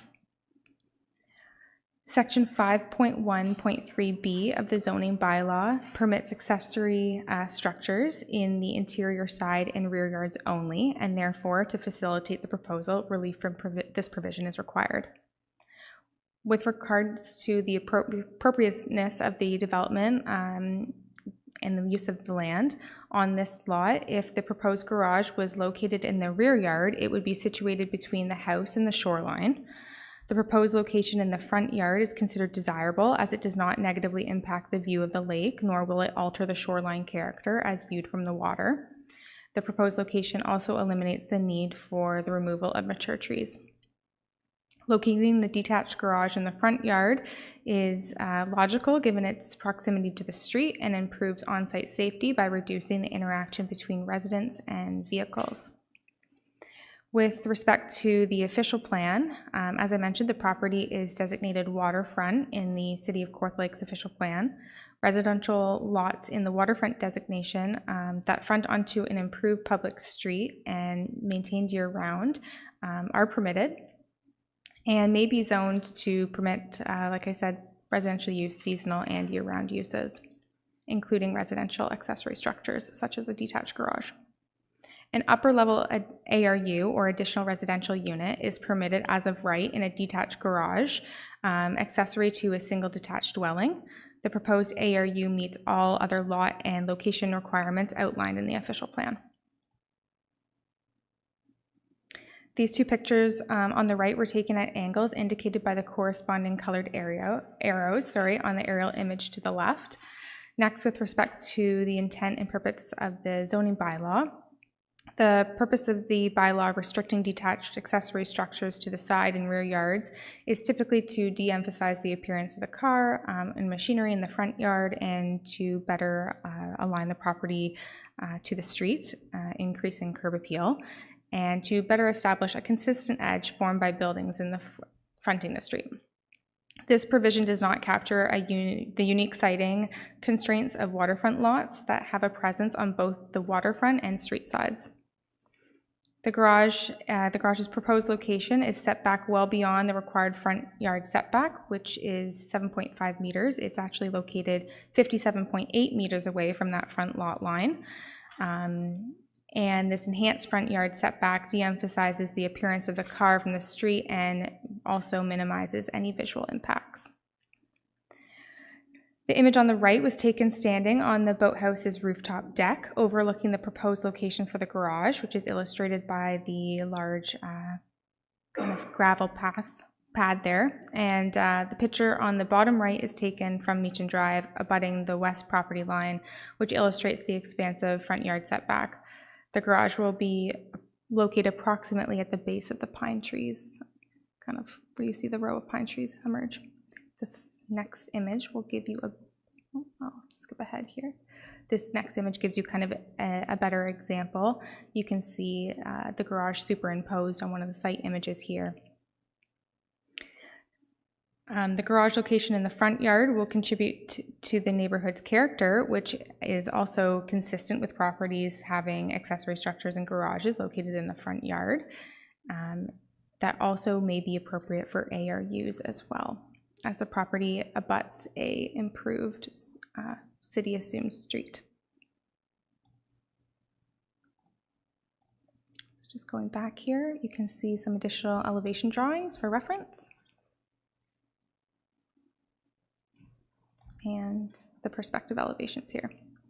There are no anticipated impacts on environmental features, neighboring properties, or the function of the municipal right-of-way with respect to access, drainage, or streetscaping. No concerns, comments of concerns, were raised by the city divisions or circulated agencies.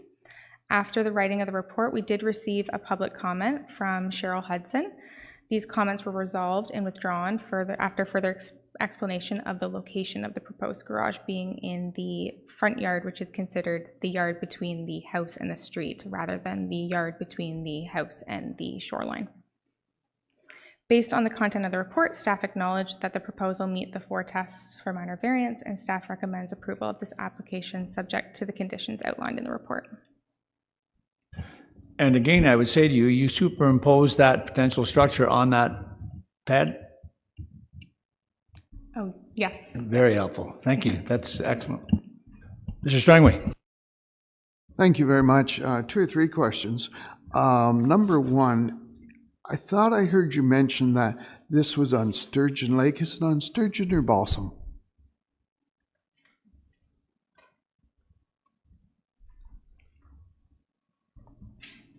My apologies. Yes, through you, Mr. Chair, it is on Balsam. Thank you.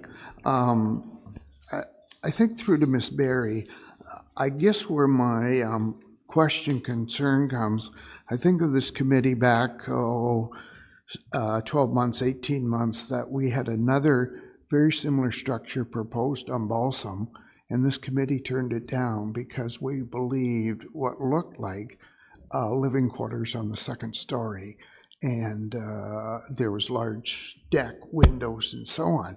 You may remember it, and yet I look at this one, it looks like a similar structure. I have no problem whatsoever with the structure. What I'm looking for is, has something changed? Because the last time we had this discussion, there was quite a concern with this committee about these living quarters above a garage, and now we're sitting here saying it's an ARU, and we're being asked to approve it. That's a question to Ms. Berry. Yes. Ms. Berry? Sure. Thank you, Mr. Chair, through you.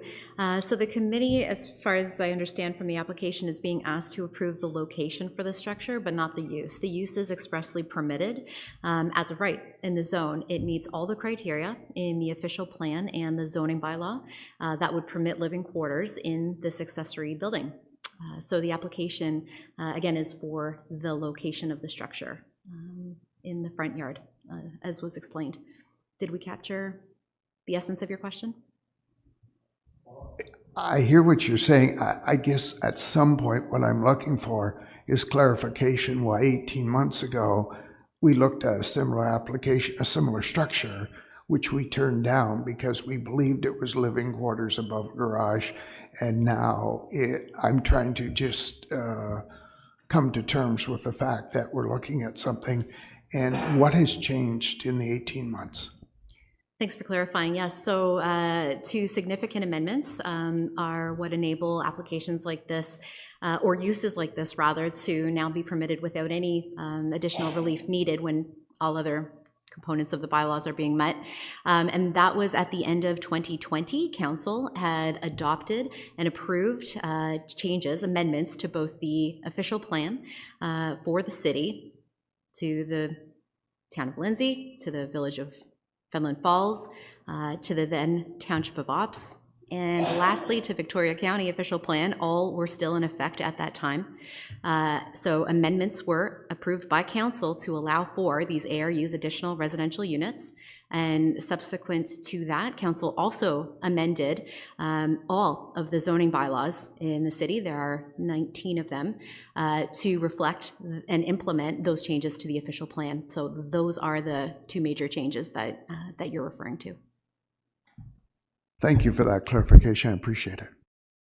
In fact, I would ask that you hold that thought and that you as well, Ms. Berry, because I think we have a short discussion on these ARUs after the meeting, just to see where we're going with that. So, thank you, and I have a couple questions. Just for my curiosity, I guess, when I look at the reason it's even here, and it's because it's being called an intersection on a road that has no traffic control. It's basically it's two corners in a road, and so who made the decision that this is actually an intersection and that this is the front yard? It's called a waterfront lot for a reason in my mind. So I'm wondering why who made that decision that this is the front yard? Ms. Peck, do you want to answer that? Or Ms. Berry? I can take that. So this is kind of an idiosyncrasy of this bylaw in Verlem, that the way that we define corner lot, because the lot does go on an angle and we have two frontages perpendicular to each other, that does define it as a corner lot. And based on that, and based on how we define front lot line, that you see that west lot line is determined the front lot line. So it is a little bit of an idiosyncrasy. Other bylaws in the city of Kawartha Lakes will sometimes explicitly state that in such an instance, a accessory structure can be located in the front, what we determine as the front yard. In this case, the bylaw just doesn't, the way it's defined doesn't speak to that. Yeah, follow up. Yeah, and I understand the reason why it's called the front yard, but it was why it was called a corner lot that had me going. Like if you use that kind of thinking, then every lot in the way to Bob Cajun from Fenelon Falls would be a corner lot, because the road does 90s after 90 after 90.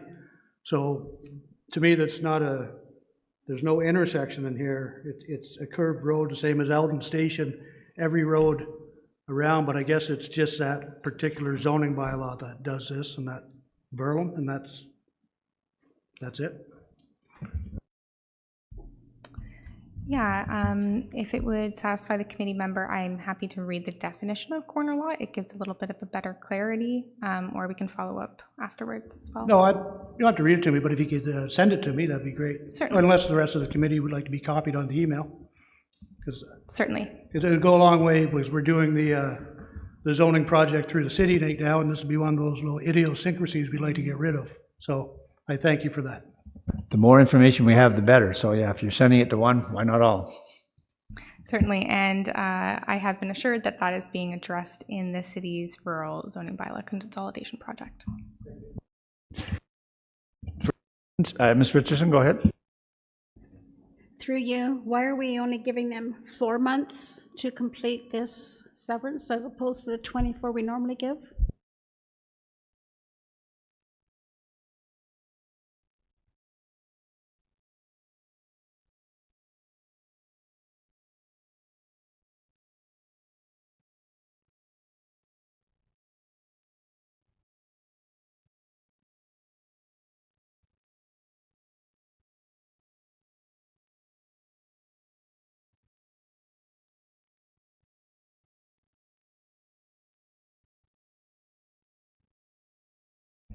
Through you, Mr. Chair, I apologize. That is just a typo. It should be 24 months. Thank you.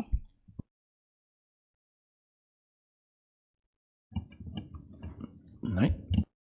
Anything further of the, yes, Mr. Erickson, go ahead. I'll go through them as I wrote them when I was over there. One question at a time, Yes. please.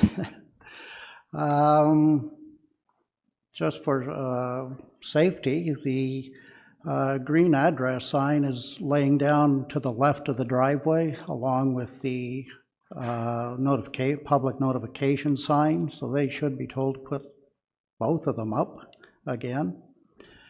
You covered the one about the construction time.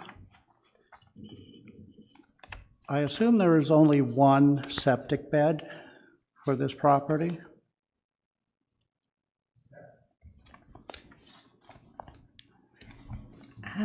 Yes, thank you. If you just will indulge me, I'm just going to pull up the comments from our Part 8 septic supervisor.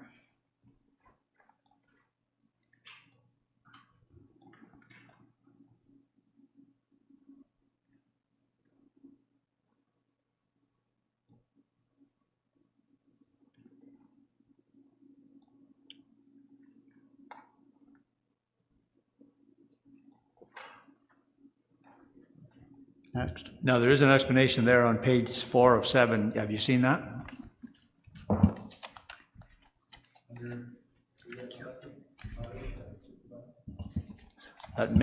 What you're asking. Yes, thank you, Mr. Chair. So as you've mentioned, there is a comment from our Part 8 septic supervisor, Ann Elmhurst, who has reviewed the minor variance application with a request for the relief, and the septic system permit to install has been issued for the property, and the proposed garage location will not encroach on the area for the proposed sewage system, and the sewage system can accommodate the proposal for the ARU. Okay. And as such, they have no other issues with the minor variance. Thank you. Okay. All right. Comment with concerning the frontage. Part of that also was with the Municipal Property Assessment Corporation, how they... Now, I'm looking for questions here. We can speak to something if there's a motion on the floor, but right now it's strictly questions. Question, is the garage already under construction? Through you, no, it's not. Okay.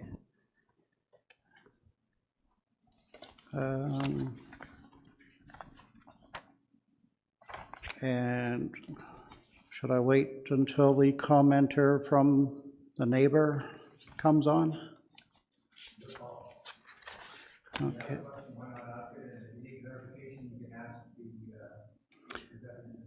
Okay, the neighbor submitted a comment about the blank face. I can understand that, the aesthetics of just a blank wall. It's interesting, but I can see the perspective. Also, the planner said the location of the garage is somewhat in line with what's in the neighborhood.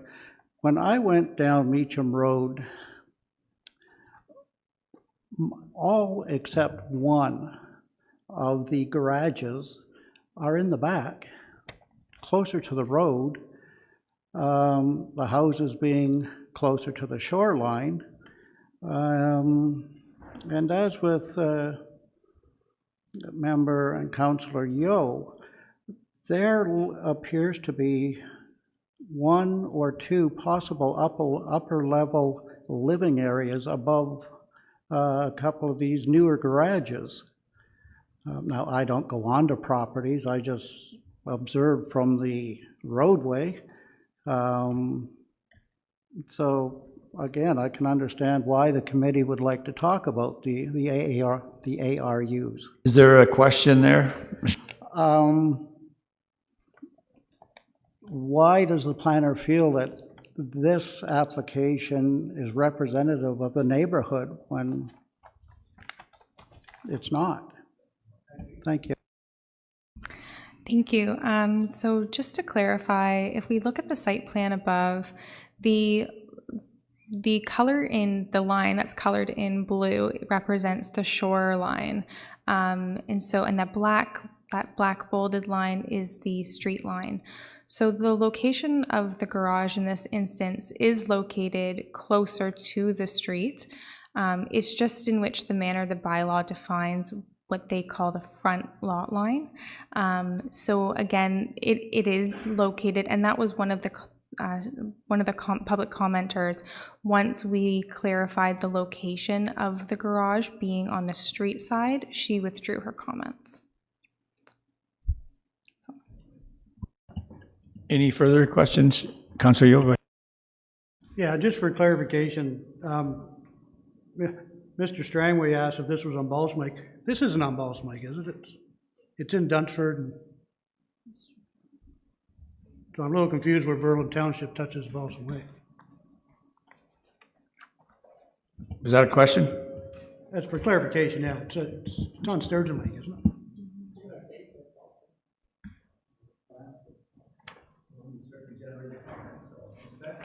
I believe I can speak to the confusion here. In the GIS mapping that is shown at the beginning of the presentation, it does show that it's on Balsam Lake, although I do believe it is on Sturgeon Lake. So, yeah, I thought so. Okay, thank you. I was lost. Oh, I see. We were Sturgeon, Balsam, and we're Sturgeon now? That's correct, yeah. Okay, do you want to raise your right hand? Do you swear this to me? All right, no problem. Thank you for that. Any further questions of the planner? A little thing I'd like to say, and if I missed this with you, I apologize, but whenever there are citizen or community comments with respect to an application, your manager did an excellent job of this. She never missed, I don't believe. We like comments from the planner while they're doing their presentation with respect to those comments. It may or may not generate comments from the committee, but at least we know that you've spoken to, or at least you've addressed the comments, if you would. And I say to both of you that we would appreciate that. All right. Anything further? Yeah. Just on their behalf, I think they both did. Well, I didn't hear the comments on the Meacham one, so. That's why I said I apologize. Yeah. Anything further from the committee? All right. Is the applicant online? Does the applicant wish to speak to the application? And your name, sir? Yes, Ryan Hayter. Go ahead, sir. And I am sitting on the shores of Sturgeon Lake looking at the garage. Are you sure? Double check. If I'm not, is a big problem. Go ahead, sir. I'd just like to thank everybody again for all the work we've done on this application. It's been a little bit of time getting through all the hiccups with the Verlin bylaw and the visual representation. I second your comment that it is pretty impressive what we're doing here now. And any further questions for me, we'll fix up the 911 sign. But it is bedrock below about 2 inches of soil there. So the signs don't want to stay up too well. All right, thank you for that. Are there any questions of the deputy? Yeah, it's a little tough to drill nails into limestone, no question about that. Anyway, nothing further from committee? All right, thank you for that, sir. Is there anyone online wishing to speak in support of this application? In support of this application? Anyone online wishing to speak in opposition to this application? Opposition to the application? Being none? As printed. Do I have it, Mr. Strangway? Any further comments or questions with respect to the motion on the floor? All those in favor? And that carries. Your application's approved, sir. Thank you. Off to work we go.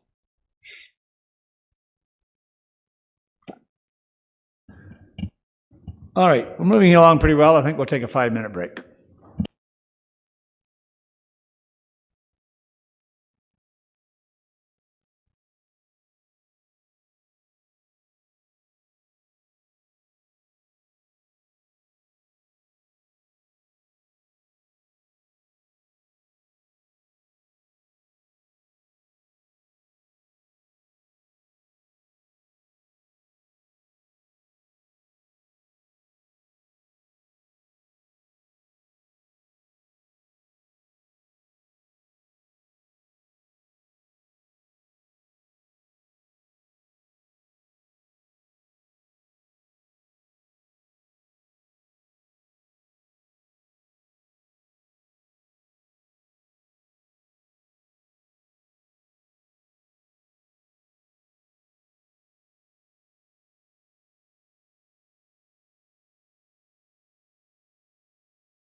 I'm going to call the meeting back to order. Pardon? Yeah, I know we're short one, but we can't wait till 4 o'clock. Yeah.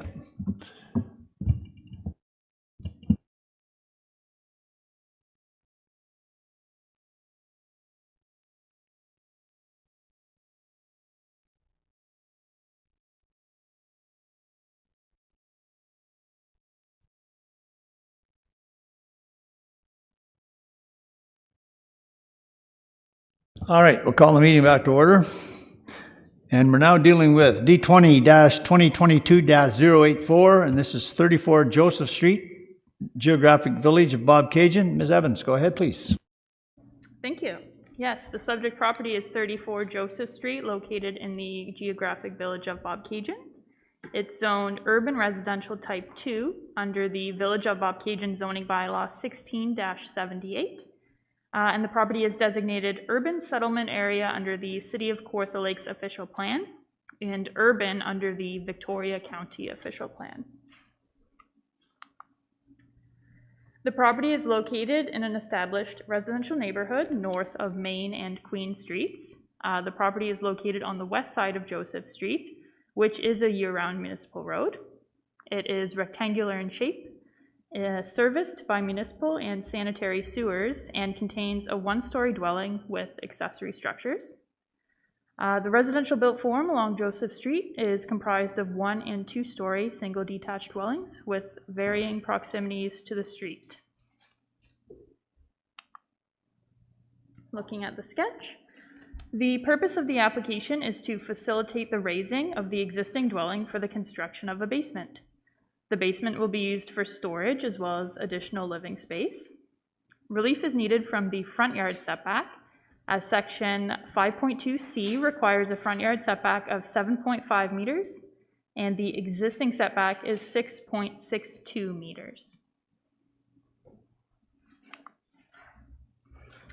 Looking at a photo of the property that was taken from the edge of the paved surface of the road, looking head-on at the dwelling.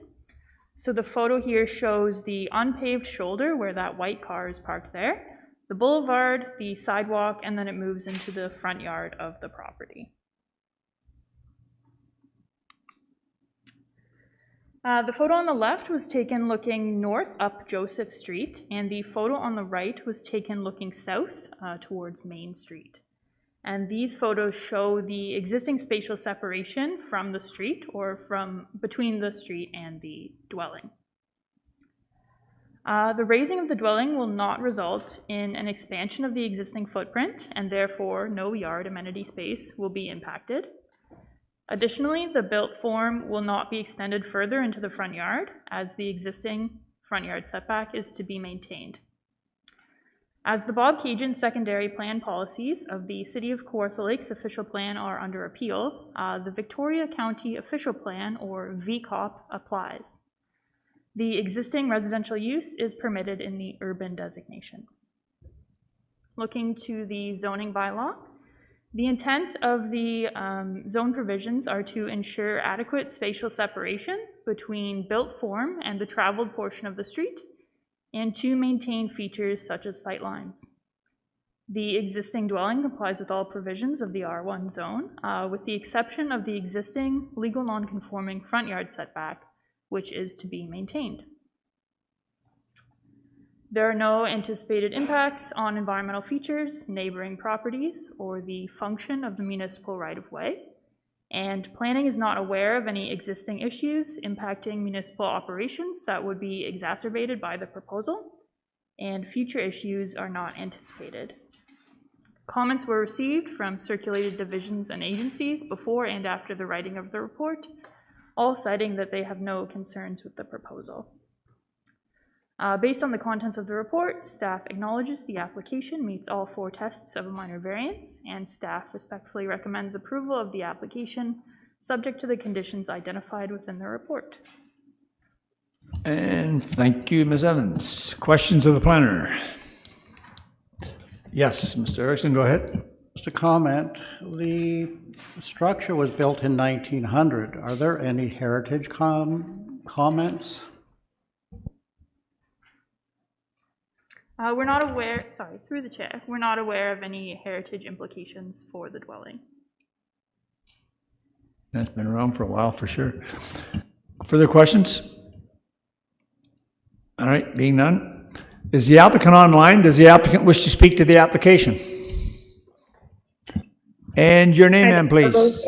Your name, please? Emily Woods Gerard. All right, go ahead, please. Hi there. We just wanted to thank Ms. Evans for effectively representing us today in our request. The basement plans are strictly for additional living space. As we currently only have 3 bedrooms, we have ourselves and 2 teenagers and another one on the way. Congratulations on that. Thank you very much. Anything further you wish to say? Nope, that's it. Thank you for your time. Well, let's see if there's any questions from the committee. Any questions from the committee? Looks like it's your easy day. All right. Anyone online wishing to speak in support of this application, in support of the application? All right. Anyone online wishing to speak in opposition to the application? Opposition to the application. Committee. Mr. Strangwick? As recommended by staff. Do I have a seconder? Ms. Scar? Any further comments or questions with respect to the motion on the floor? All in favor? And that your application is approved. Yay, thank you guys so much. Yeah, you're welcome. All righty. Well now, we're moving along here, and it looks like there may be some clarification with respect to all of the wondering we've been doing for how many years at Colborne 35. All right. We are dealing with D20-2022-085. This is the vacant land, Highway 35 and Colborne Street West, Geographic Township of Ops, Town of Lindsay. Mr. Walker, welcome, sir. Good to see you. Thank you. Good to see you as well, Mr. Chair. And to the rest of the committee members, welcome back for those of you returning, and welcome to a couple new faces. So this application was circulated in accordance with the Planning Act. So the neighbors within 60 meters of the property were circulated the notice. Signs were posted on the property at 35 and Colborne Street West. As you can see here, when you look at the subject land map there, you will note that there is a lot more fabric to the north and to the east of that. The phase 1 of the subdivision, which are the lands to the east of this property, have already been created. The roads known there as McKay Avenue and Emerson Street have been created through the first phase of the Craft subdivision. And so this block now is a standalone block that is subject to this application. I will just note that there are 2 applicants on this proposal, as the subject land will be divided ultimately into 3 separate parcels that are all working together. And so those applications for the consents are still forthcoming. They're not being considered at this time. Parcel A is the portion at the northeast corner of the site. That is the one that MHBC Planning is representing. For the proposed parcels B and C, those are being addressed through DG Biddle and Associates. They have made a request to defer decision today on matters, the variances 2 through 5 as part of the application, as they are still working to finalize some details with the site. So they're asking for a deferral on items 2 through 5. And so today, what we're looking at is specifically consideration for relief number 1, which is the parking reduction, which would go from 1 space per 20 square meters gross floor area to 1 space per 30 square meters of gross floor area, specific to only building A, being the proposed Home Depot. If you want to move to the next slide, please.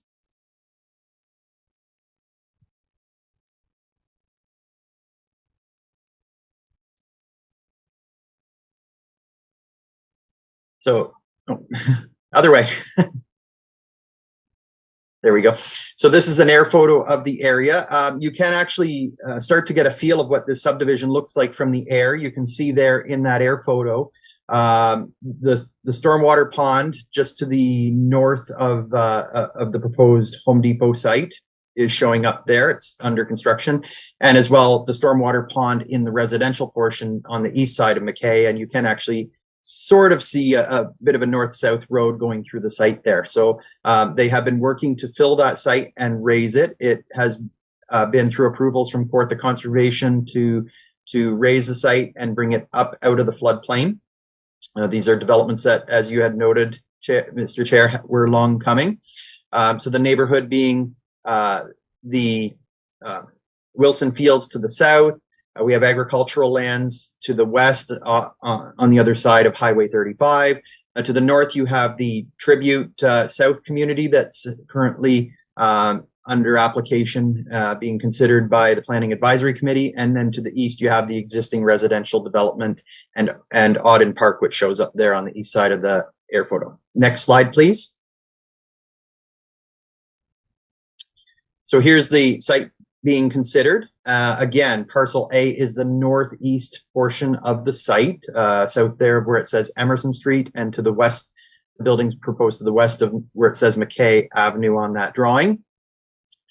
It is a larger site that will have the larger anchor tenant. Of course, this is the proposed Home Depot. You have some other retail buildings on the site, and then eventually there, under the main internal roads there will be severances and easements done in order that each internal parcel functions as one larger parcel, but they each have their own land holdings. That's typically what happens in plazas like this.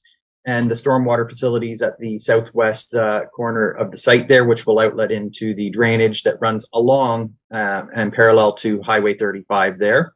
And I will just note, through the application, we've received comments from MTO, which has no issues with the variance proposed. We've received comments from Building Division that had no issue. Kawartha Conservation had commented that they are addressing any of their specific concerns more with the technical design of things through the site plan application, which is running concurrent with this. And since writing the report, I had received comments from Engineering and Corporate Assets, which noted that they have no concerns or issues in terms of the minor variance request to reduce the parking. So of note, site is designated general commercial in the Town of Lindsay official plan. And the reason that we use that one is that it is designated part of the urban settlement area in the City of Kawartha Lakes official plan. The Lindsay secondary plan was subject to appeal to the OLT, and as such defaults back to the Town of Lindsay land use designations. This is designated general commercial on Schedule JC2 of the Lindsay official plan, Volume 2, which is the Jennings Creek Community Development Area, of which this is a component. The requirements under the official plan dealing with parking are just that adequate on-site parking be provided. So that's the main consideration here. In terms of zoning, again, the zoning was looking at the site holistically based on a number of uses on the site and originally contemplating, as we've all been aware of, a Walmart or another store of that type of retail commercial. That's not being proposed on this current portion of the development. However, there is still a block of commercial lands just to the immediately north of the west half of this site on the north side of Emerson Street there. If you see the cul-de-sac at the west edge of that property. So there is still another commercial block that will be dealt with in the future through site plan. And moving on to the next slide, please. We'll skip by this. This just relates to the other buildings on the site, which are not really being considered right now. And again, those variances may change, the request may change. Thank you. That's a good one. I'll just note that Biddle's group has been advised that should the variances change and they need more relief than what had previously been advertised, they would need to go back through a re-advertisement before being able to come forth to committee. So that has been identified to the applicant. These are the actual elevations that are proposed for the new building A, being the Home Depot building. That's the first one. Next slide, please. And that's the second one, just showing the back side of the building and I believe the eastern side of the building. Sorry, look from the east looking west would be the bottom one. And if you go one more slide, please. these are the typical generic elevations that Home Depot provides for all sites. And so really just using the branding from this will appear on those other elevations when we finalize the site plan agreement.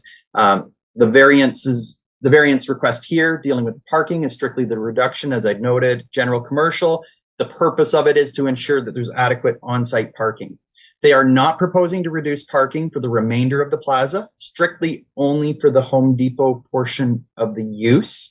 The Home Depot is a permitted use. It's zoned as general commercial special 9 with a holding provision in the Lindsay zoning bylaw. The holding is subject to having adequate water and sewer, which of course, now that the Sugarwood Phase 1 development is under construction, those services are being extended to this portion of the property, and therefore they're looking at wanting to start construction in 2023.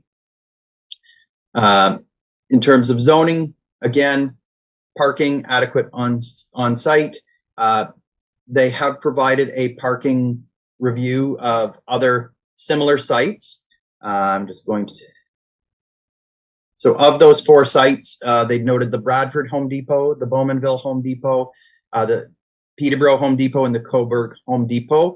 I personally know all 4 of those sites. I've been to all 4 of those stores, and anytime that I have been to any of those sites, none of them have ever had their parking lots at full capacity. And they've compared the ratio of parking on those sites with what they anticipate here for Lindsay. And so staff are supportive of their analysis and do not believe that there's going to be any parking issues associated with that. And therefore, we are advising that we believe it meets the 4 tests under the Planning Act and are supportive of that variance moving forward. Thank you. All right, and thank you, sir. Are there any questions of Mr. Walker? Mrs. Archer. Through you, please, to Mr. Walker.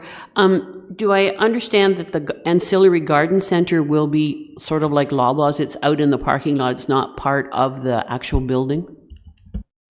Through the chair to Member Archer, it's actually on the west side of the building. If I'll just ask the clerk to put the drawing back up there. The darker patch there on what would be the west side of the building or the left side of the building in this sketch is the outdoor garden center. Very much like for those of you who've been to a Home Depot, you would have probably already been in and experienced these where you can be in the store and there are doors that you can go out into the garden center, and it is an outdoor garden center, but it's tied to the principal use of the building. So it's not a standalone garden center. It is part of the overall business, but it's not anticipated that based on the results from all the other Home Depots that have the same type of setup, that it's going to generate any additional parking issues. We're not losing any parking spaces when that is open? That is correct. Okay, and how many parking? It's permanent. How many parking spaces are there now? That's maybe not a fair question because I didn't count them all, but there's looks like quite a few. Yeah. So through the chair to Member Archer, for the proposed Home Depot, they are proposing 320 parking spaces on that sketch for parcel A, specific to the use for the Home Depot. The zoning bylaw requires 475. So what that would mean is that you'd have to pave a lot more of the site, have a bunch of extra parking, which from a stormwater perspective means then that you're having to perhaps look at putting parking over top of where the stormwater pond is and then doing underground storage or some other alternative. It basically means, though, that you're paving a lot more of the site. You're then facilitating more runoff. You're basically making it from an environmental standpoint not as good of a site. So, thank you. Ms. Richardson, go ahead. Through you, should we be making a condition that section or items 2 through 5 are deferred? Through the chair to Member Richardson, yes, we would need to just make a recommendation that items 2 through 5 will be deferred. We can put a timeline on that of 6 months or something to that effect if you wish, just noting that we want it to come back or receive an update within those 6 months. The anticipation at this point is that we will be entering into a site plan agreement on the primary site, potentially in probably, well, wouldn't be December because the timing for the variance to be approved and the conditions fulfilled would be right before Christmas. But the anticipation is that we would be trying to enter into a site plan agreement in January, which would facilitate the entire plaza, and the drawings for any of those other variances, they will have to conform with those. What I'll do, Drawings Mr. at Walker, the we'll time. deal with the deferral at the end, and I like to, before I put a deferral motion on the floor, because the only thing that can be discussed is the time frame with respect to when it's coming back. We'll have some discussions prior to a motion to just see where we're going with that. All right. Fair enough. Further questions? All right, being that. Is the applicant online? Does the applicant wish to speak to the application? And your name, sir? Good afternoon, members of committee. My name is Oz Kamal. I'm a partner at MHBC Planning. I'm here filling in for one of my other partners, Mr. Mackay, who is unavailable. So we're just I've dealing with the parking then, sir. So go ahead. Thank you. I've reviewed the report, and Mr. Walker did do a very thorough presentation. I did have a presentation ready, and I just kept kind of checking the boxes as he went down the presentation. So I thank him for such a thorough presentation. I don't have anything further to add. We're supportive of the reduction and staff's recommendation, so thank you. All right, thank you for that. Are there any questions of the deputy? All right, thank you again, sir, for that. Is there anyone online wishing to speak in support of this application? In support of this application? Anyone online wishing to speak in opposition to this application? Opposition to the application? All right. All right, committee, let's, now, before I go to a motion then, I want to get the wording in my mind, and I'll deal, Mr. Walker, I'll deal with you and with Ms. Berry, the manager. Is it sufficient on the first one just to put that the minor variance application as amended be granted? Is that enough, or do we need to be more explicit with respect to the one? Mr. Chair, you're looking at me, I'm going to take a stab here, that the as amended is fine, but I would further articulate which condition, or which items, which elements are being included in that amendment. All right, so will just the minor variance be amended to include number one, I guess? What do we want to call number one? Relief one. Relief one, all right. Question? All right. Well, let's try that then. So we've been through it all. All right, committee, so we're looking at a motion. Let's see, where are we? That minor variance application D20-2022-085 as amended to include relief one be granted as the application meets the test set out in the Planning Act. Do I have a mover? Mr. Strangway, seconded by Councillor Yeo. Further comments or questions on the motion on the floor? All those in favor? And that carries. Thank you. And now, the only thing we're looking at as far as the deferral is concerned is the time frame. So, Mr. Walker, do you want to speak to that again, just for the motion purposes? Certainly. So as I noted, it's anticipated we'll be entering into a site plan agreement in January it will include the entirety of the site, because the site plan does have to apply to the entirety of the site. We will have to ensure that the drawing does have all of the other potential setbacks met based on the existing zoning at that time. So they may need to just tweak or move or confirm that the proposed buildings B through F all meet the 9.1 meter setback. In terms of the gross leasable floor area, it's irrelevant as far as that site plan drawing, because it only references gross floor area on the drawing. So they don't need to deal with that issue prior to entering into a site plan agreement. What will happen is we'll have a site plan agreement to allow the first development to proceed, and then there will be amending agreements later on that come back to change things. And I understand that DG Biddle's group will then come back for the other 4 requested variances, or there might be an amended application, which they would have to re-advertise if there are other variances that are sought down the road or needed. But anticipating that 6 months should give them enough time to figure out everything else that's going on the site, still come back to committee, and then move forward with decision, this coming year so that they can build out the remainder of the site. All right, so I suppose a motion could read that the matter be deferred to no later than the June 2023 meeting. Does that satisfy you? That through to you, Mr. Chair. Yeah, that would work for me. Yeah. That way, if something occurs and they want to bring it back a little sooner, then we can do that without any problem. So, Ms. Berry, you're okay with that?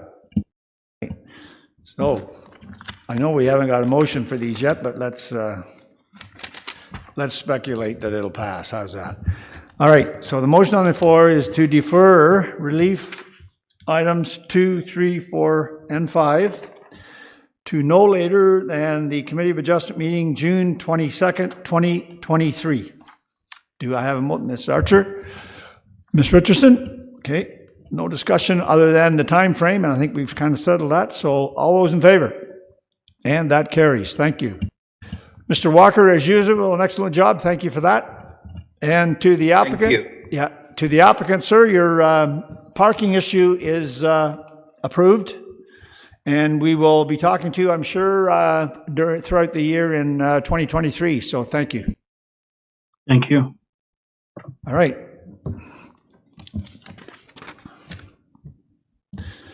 All right, we're dealing with file number D03-2022-026, and this is vacant lands, Lake Breeze Road, pardon me, a geographic township of Fenland.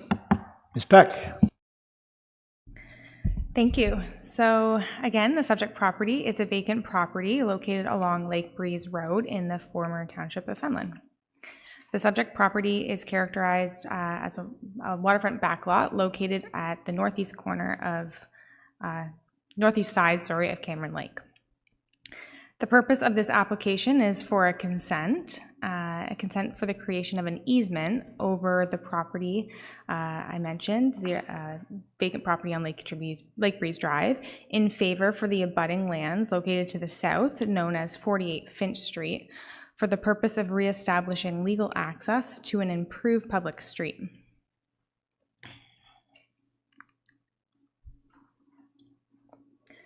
The owner of the subject property also owns the benefiting lot from this easement, which I mentioned is municipally addressed as 48 Finch Street, which abuts the property to the southeast and is outlined in orange in the image above.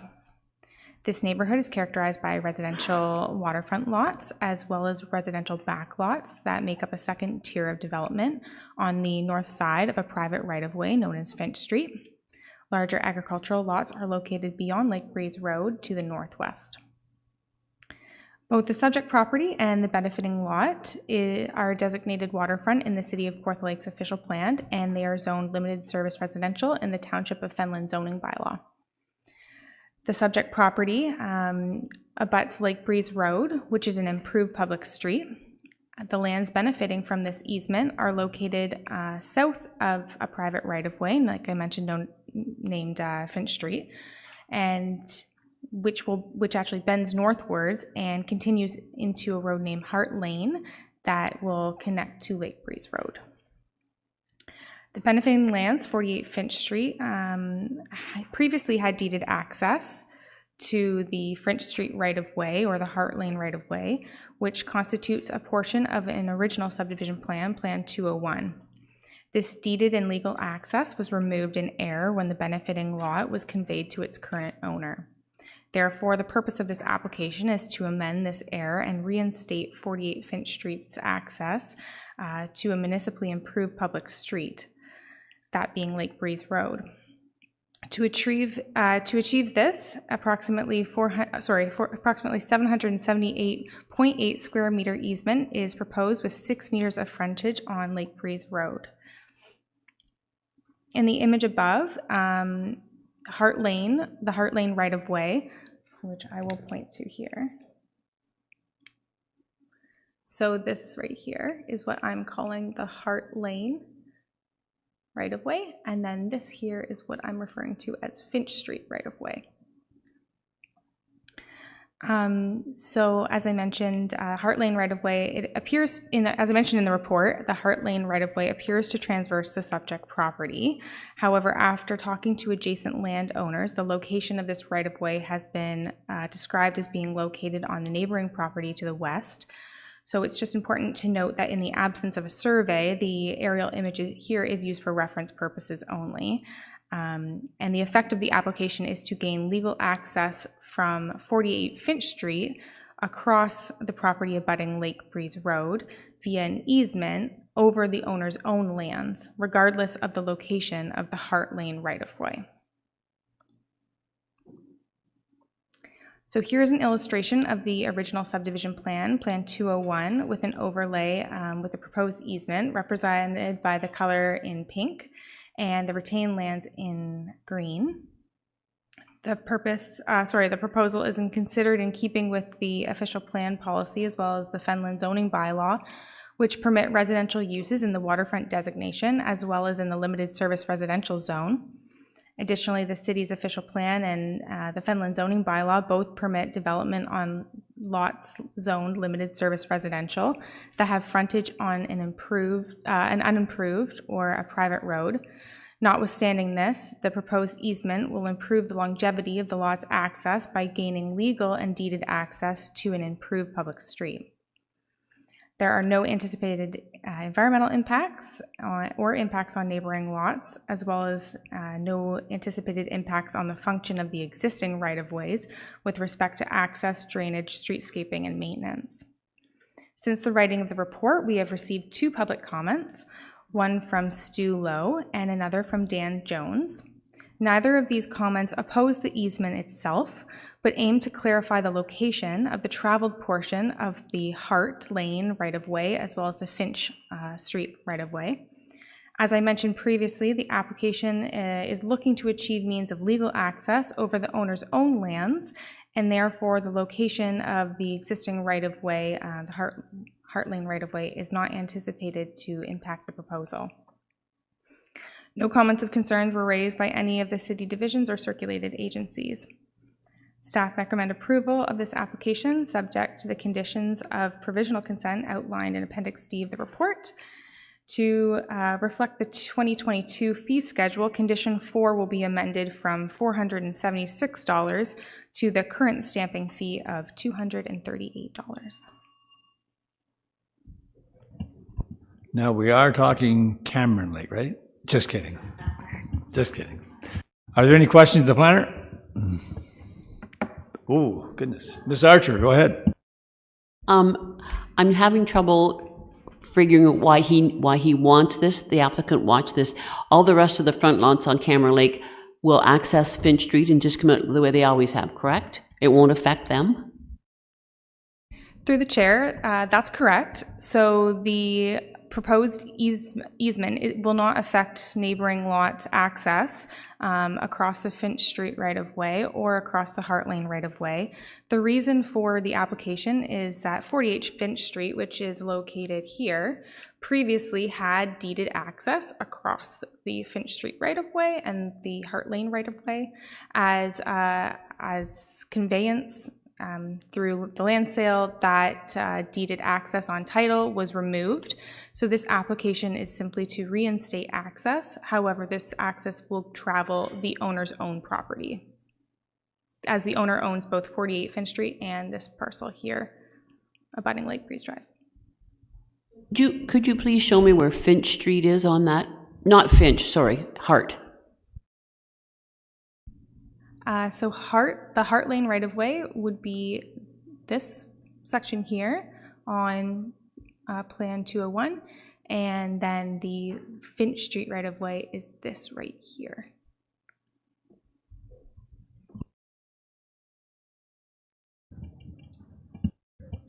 Did you have a follow-up? No?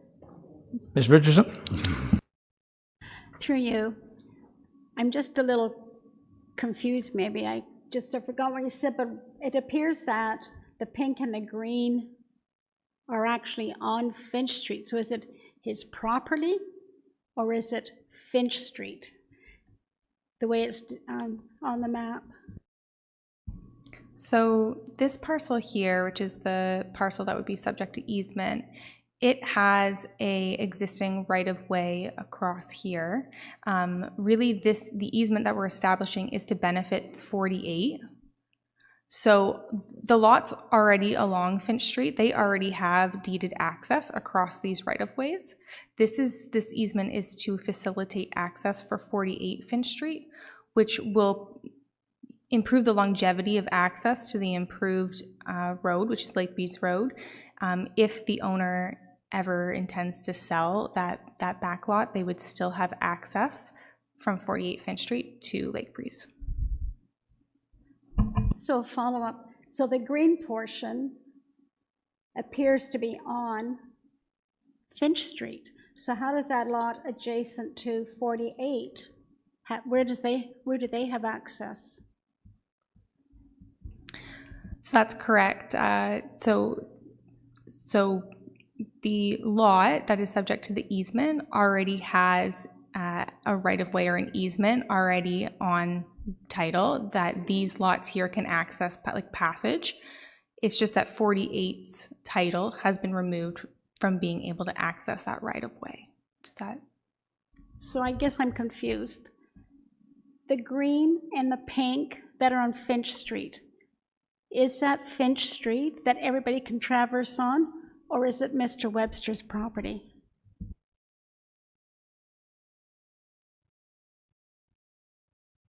So let me try to get a different photo up here. So here you'll notice that this is all one parcel, so they're not separate parcels. This is a right-of-way. So at the moment, it is accessed by all these other lots on the shoreline. They can pass through the owner's property. So excuse me, could I add? So I don't know if that has helped clarify that these aren't separate parcels. This is one big piece. This is one parcel here that has existing right-of-ways for passage for the adjacent properties, which is, it constitutes Finch Street. Finch Street is a part of this parcel. Private street, yeah. So the parcel adjacent to 48 Finch Street then does have access? That is correct, yeah. The parcel next to 48 Finch Street on the north side would be able to continue to access across this property through that private street, that private right-of-way. Thank you. Mr. Erickson. Okay. Through the chair to the staff. So number 50 is not affected whatsoever. His access rights are maintained, correct? Through the chair, that's correct. So all the access rights of the abutting properties are maintained. It's really, we're just trying to reestablish access for 48 here. Yes. And just a point so that the committee can understand. You see the triangle, the top right on Finch, at the top of number 50. Yes.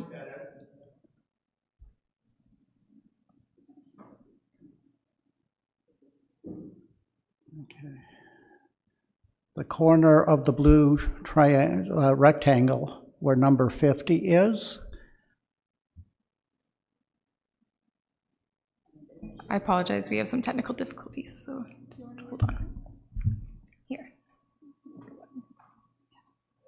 I see it moving. Oh, there it is. Okay, go to the top right, where number 50 is. Okay, from that corner of the blue rectangle, if you can follow that in a kind of an arc, that is the actual access right now. That's Finch, kind of an arc, and then it goes up Hart Lane. So it's not perpendicular, okay? It's not a 90-degree turn. However, I drove on both portions along the line of number 48 and also on that arc. The arc and Finch are the finished road. you can see where 48 at one point did have access, because I drove along it. So, yeah, I can understand the correction of what has been done in the past. And thank you for that. You're on side with Mr. Erickson's comment? Yes, I would just advise that this be used for reference purposes. So the location of the Hart Lane right-of-way is not necessarily 100% accurate in this depiction. So I just wanted to be mindful of that. I'll move the slide over so you can see on Plan 102 that Hart Lane right-of-way is actually on the west side on the neighboring property.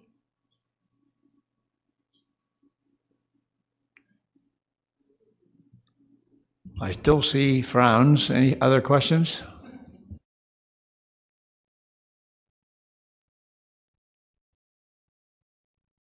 Ms. Ritchie? We were circulated with one letter of concern, and I didn't print it and we don't have it before us, but there were some concerns, and have they been addressed?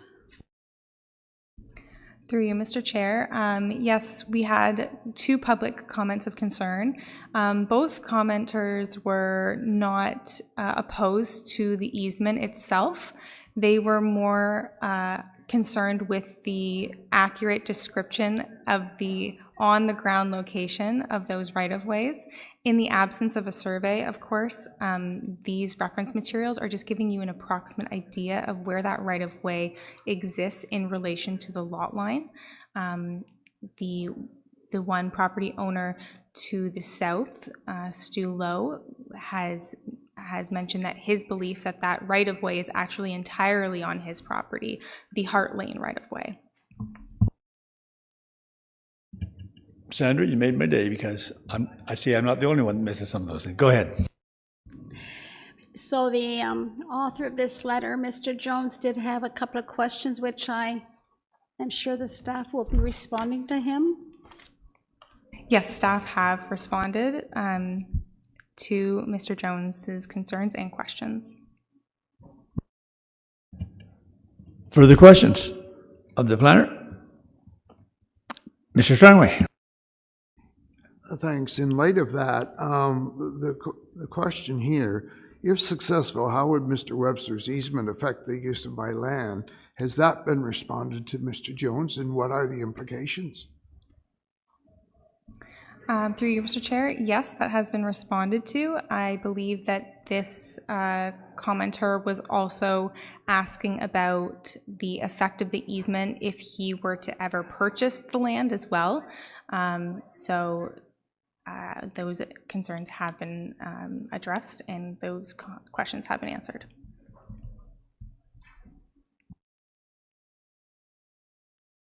Sure. Just knew there'd be more. I just need one more clarification. Tell by the frowns. I just don't understand, and I guess I don't need to have a reason why Mr. Webster is doing this, but everyone else has access via Finch Street and via Hart Lane. He does as well. His property 48 comes up to that property. I just don't understand why he needs this. Can you explain that for me? Yeah, through you, Mr. Chair. So the properties abutting the shoreline at the moment, when they were first created, were given deeded access across the Finch Street and Hart Lane right-of-ways. And 48 Finch Street used to have that same deeded access. During the sale of this parcel, that was removed from title. So at the moment, 48 Finch Street does not have a legal access to cross over the right-of-way. So this is actually an application that has been brought forward under Mr. Webster's advisement of his lawyer to gain legal access to Lake Breeze Drive in the event that he does decide to sell the backlot property butting Lake Breeze Road. That way he will still have legal access to Lake Breeze.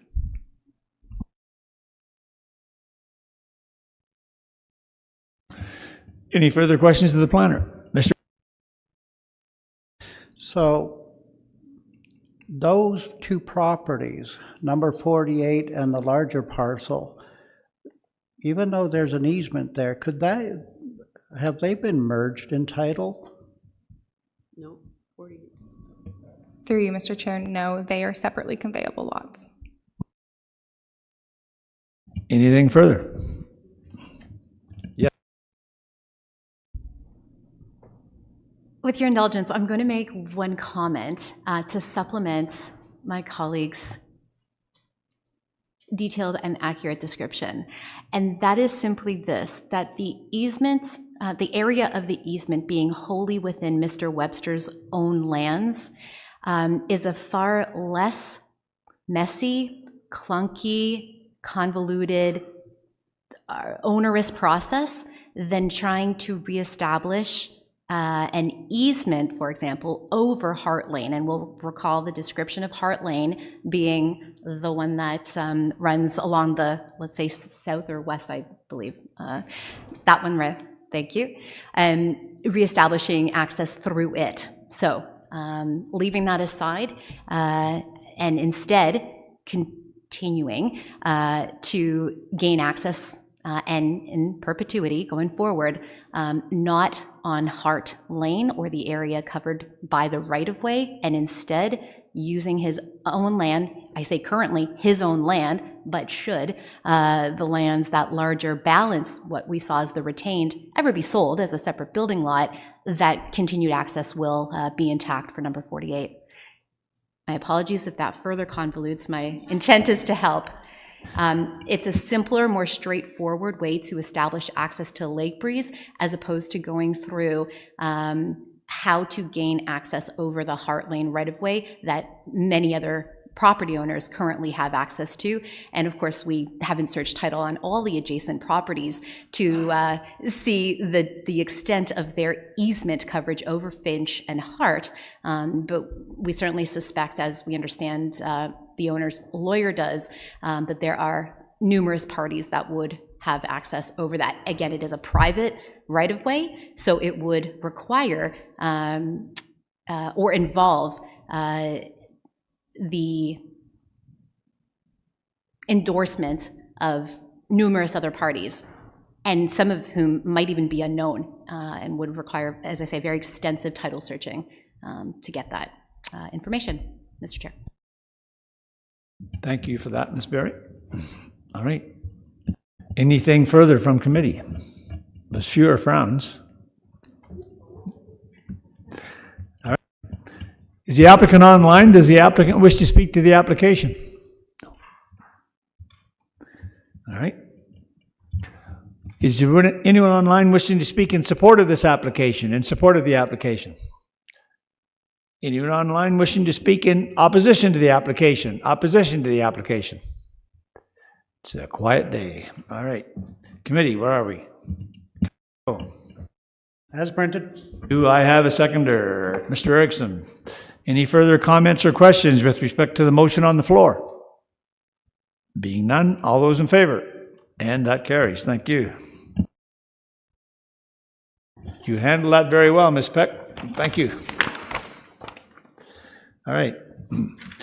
We're now dealing with file number D03-2022-006, location 915 Lornville Road, geographic township of Eldon. You'll have to excuse me, Miss Berry. I wasn't sure how to say this. You're on every one of them, so had a bit of a hiatus, eh? Anyway, go ahead, Miss Berry. That's certainly true, and I'm not quite sure how to follow in the footsteps of my esteemed colleagues here, but I will do my best.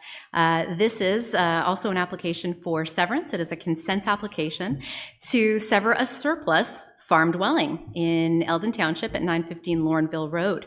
The proposed severed lot is approximately 1.43 hectares. That's about 3.5 acres. And that would be for continued residential use, not associated with the farm. And that would leave a balance, or the retained parcel, at 63 hectares or thereabouts, 156 acres for continued agricultural uses. I will draw attention to a typo right in the preamble of the report. This is in fact a consent application and not a variance application, with my apologies. All right, so we are looking at the entirety of the holding that is known as 915 Lornville Road. On the left and on the right is just a zoomed in portion of the lands proposed to be severed. The farm operation is subject to the prime ag policies of the provincial policy statements and the prime ag designation of the city's official plan. Now, the additional policies that merit review are the natural features policies of the PPS and the environmental protection designation policies. These both apply to the watercourses on the property. There is no development proposed in or near those features. We have a couple of other designations to be mindful of, those being the mineral aggregate resource policies in the PPS, coupled with the bedrock resource overlay policies in the city's official plan. They do apply to the entirety of the property. The existing residential use has an established compatibility and doesn't change the resource protections that are already in place. Now again, purpose of the application being the severance of a surplus farm dwelling. We do take direction, of course, from the provincial policies and the city's official plan. We know that the owner is truly a bona fide farmer, a registered member of the OFA. He owns and operates a beef cattle business on 125 hectares across 3 holdings, 855, this property 915, and 938 Lornville Road. That is the home farm, number 938. As a result of the consolidation of farmlands, it has rendered number 915 surplus to his needs, and therefore the owner is looking to dispose of this non-farm residential lot. So the PPS provides that lot creation in prime ag areas is discouraged, only to be permitted for several specific reasons. The one that is key here, of course, is that it be a resident surplus to a farming operation, and that occur as a result of consolidation. That is truly the case, and we acknowledge that and agree that severing here for that purpose is absolutely supported by the provincial policy and the official plan. The PPS further provides direction when contemplating a surplus farm dwelling severance that the new lot be limited in size to accommodate the use and appropriate sewage and water services available. That's one proviso. The second is that new residential dwellings be prohibited on any remnant parcel of farmland. The official plan implements the direction of the province through the PPS, through the growth plan.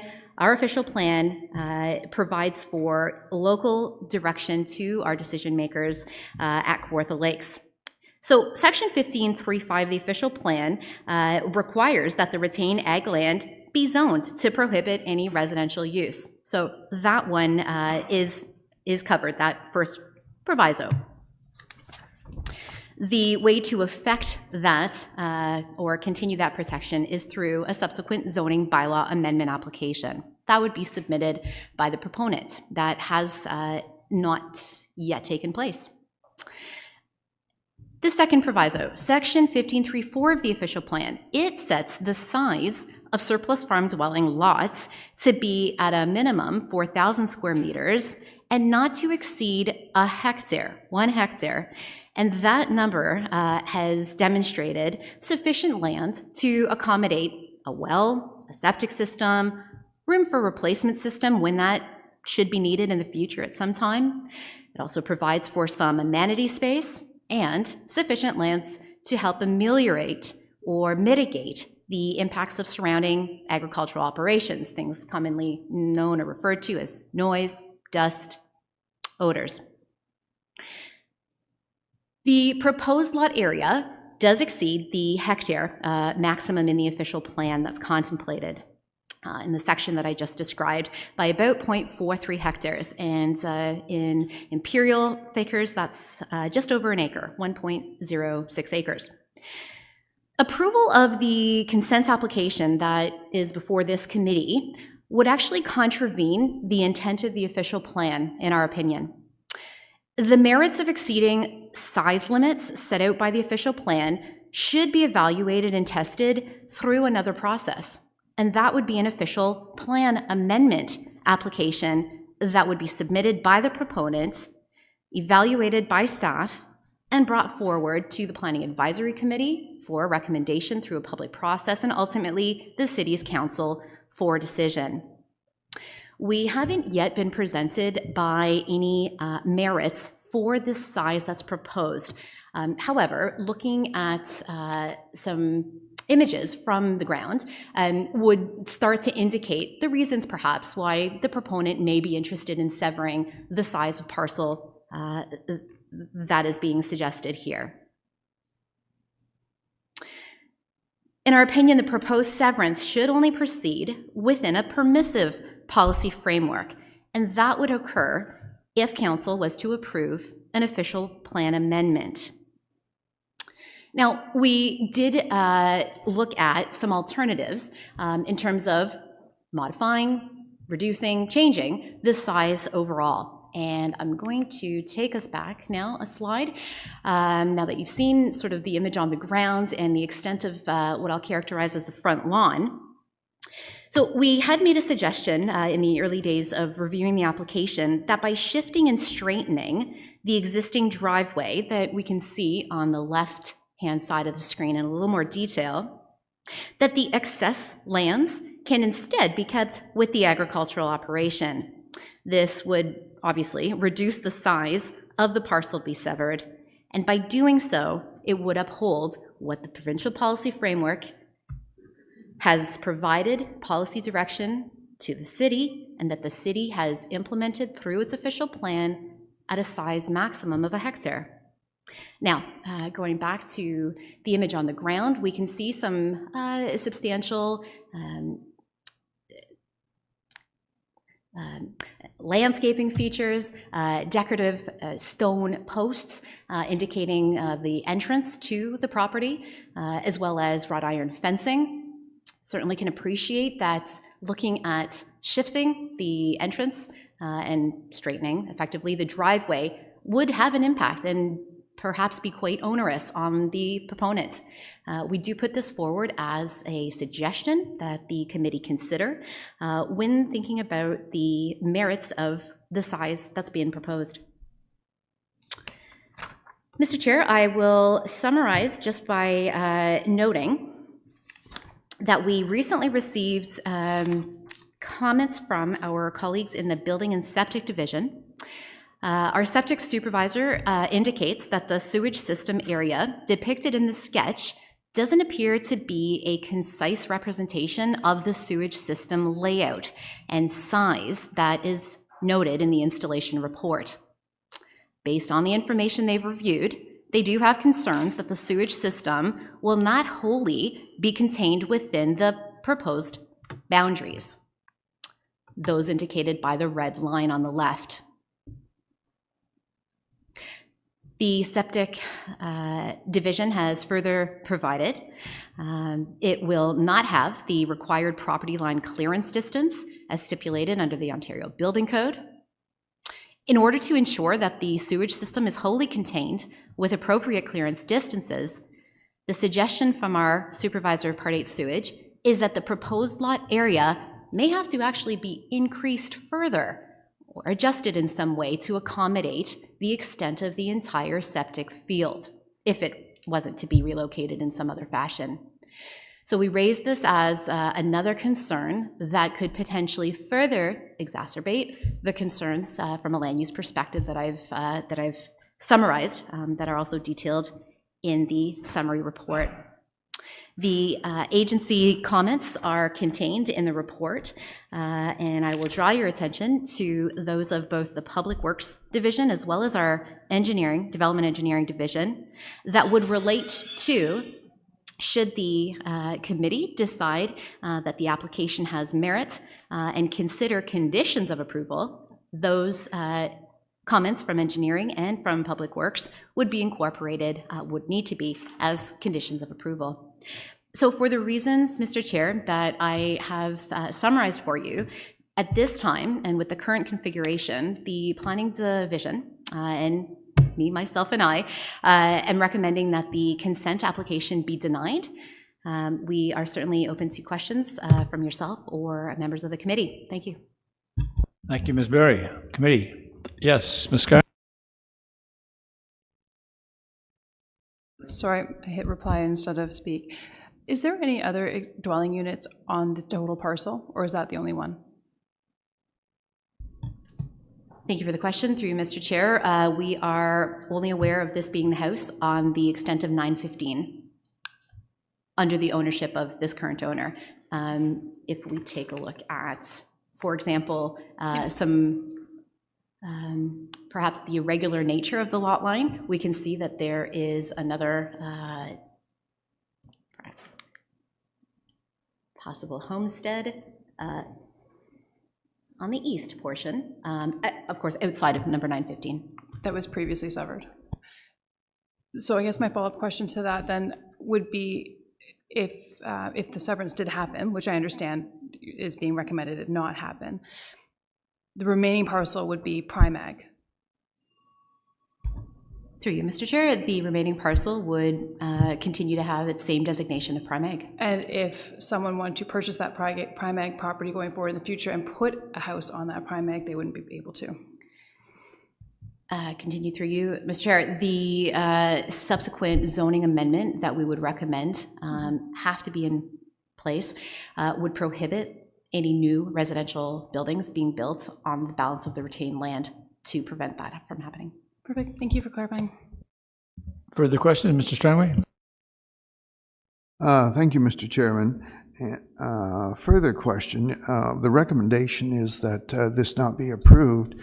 What are the alternatives that these people face? Because it seems fairly straightforward that they want to, I understand why they want to sever this piece of property, and so I'm just wondering what are possibilities for these people to move forward. Certainly, through to the member, the committee would have three options: to approve the consent as applied for, to approve with a modification the consent, to approve, subject of course to all of the conditions that the committee would like to impose or suggest that there's merit in imposing, outline stipulations that way. I'll cover those as all option one, representing approval. Second option, to defer for a specific reason that we would identify through the minutes. And third would be to deny the application.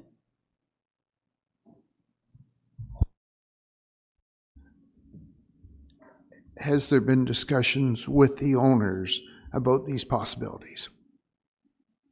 Through to the member, there have been, yes. In the early days, the owners have been quite patient, I will say exceedingly patient, with having us review and evaluate this proposal.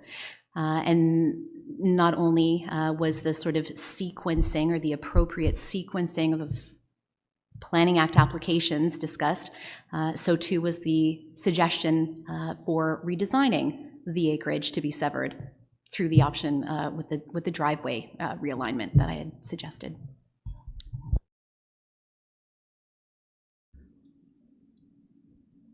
So if we were to defer, would that then promote further discussion between the city and the owners that would allow them to come up with some sort of alternative that would meet the criteria requested?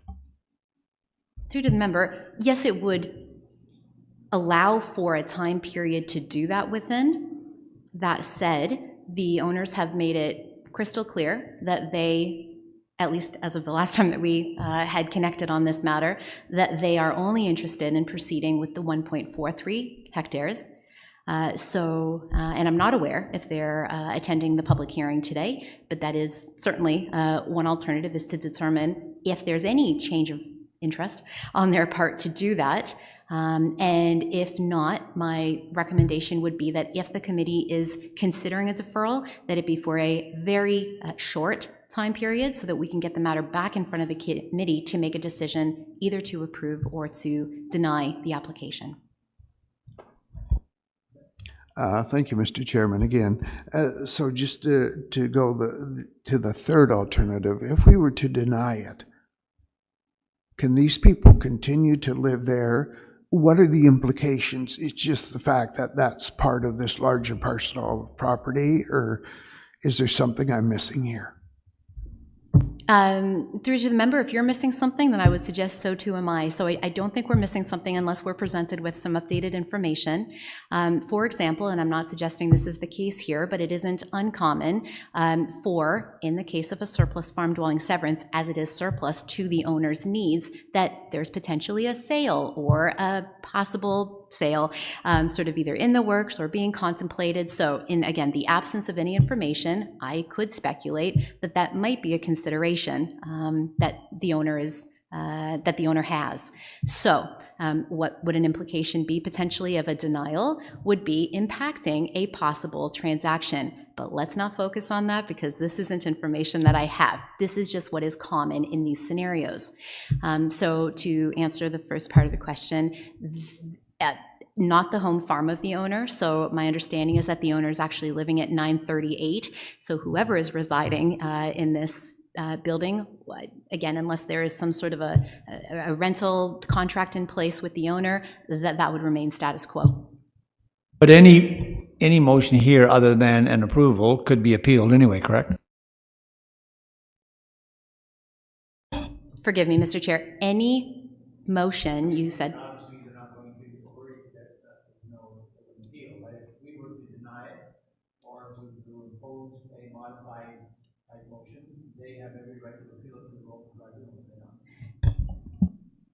They sure do. Mr. Strangway, did you have anything further? No, that's fine for right now. Thanks for those answers. Ms. Richardson? Through you, is there a proposed plan of subdivision on this property? Just, we were included with information regarding a plan of subdivision. Through to the member, may I just ask, purely out of curiosity, when you say we were circulated information about a plan, who is the we? This committee or you yourself? This committee. Oh. It's page 5 of 8.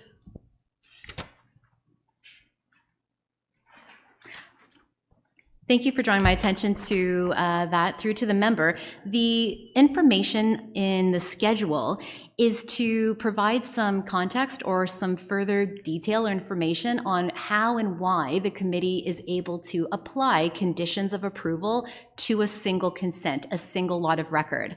The Planning Act functions that any condition allowed to be applied through a plan of subdivision may also be applied to a single lot. Although it's very uncommon, there have been occurrences of a single lot plan of subdivision. This is not that, but this is solely just to provide the connection between how this committee can apply and to what extent they can apply conditions. Councilor Yeo, I saw your hand. Yeah, thank you, and through you, Mr. Chair. It's about the laneway, and you've talked about moving the laneway, straightening the laneway up to reduce the footprint.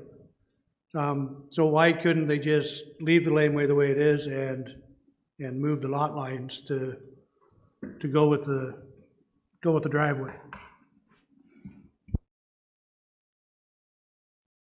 Through to the member, and Councillor Yeo, I'm going to use the laser pointer, and just to make sure I'm understanding, instead of seeing a red line feature as it does, instead we would see it snake around and follow the driveway.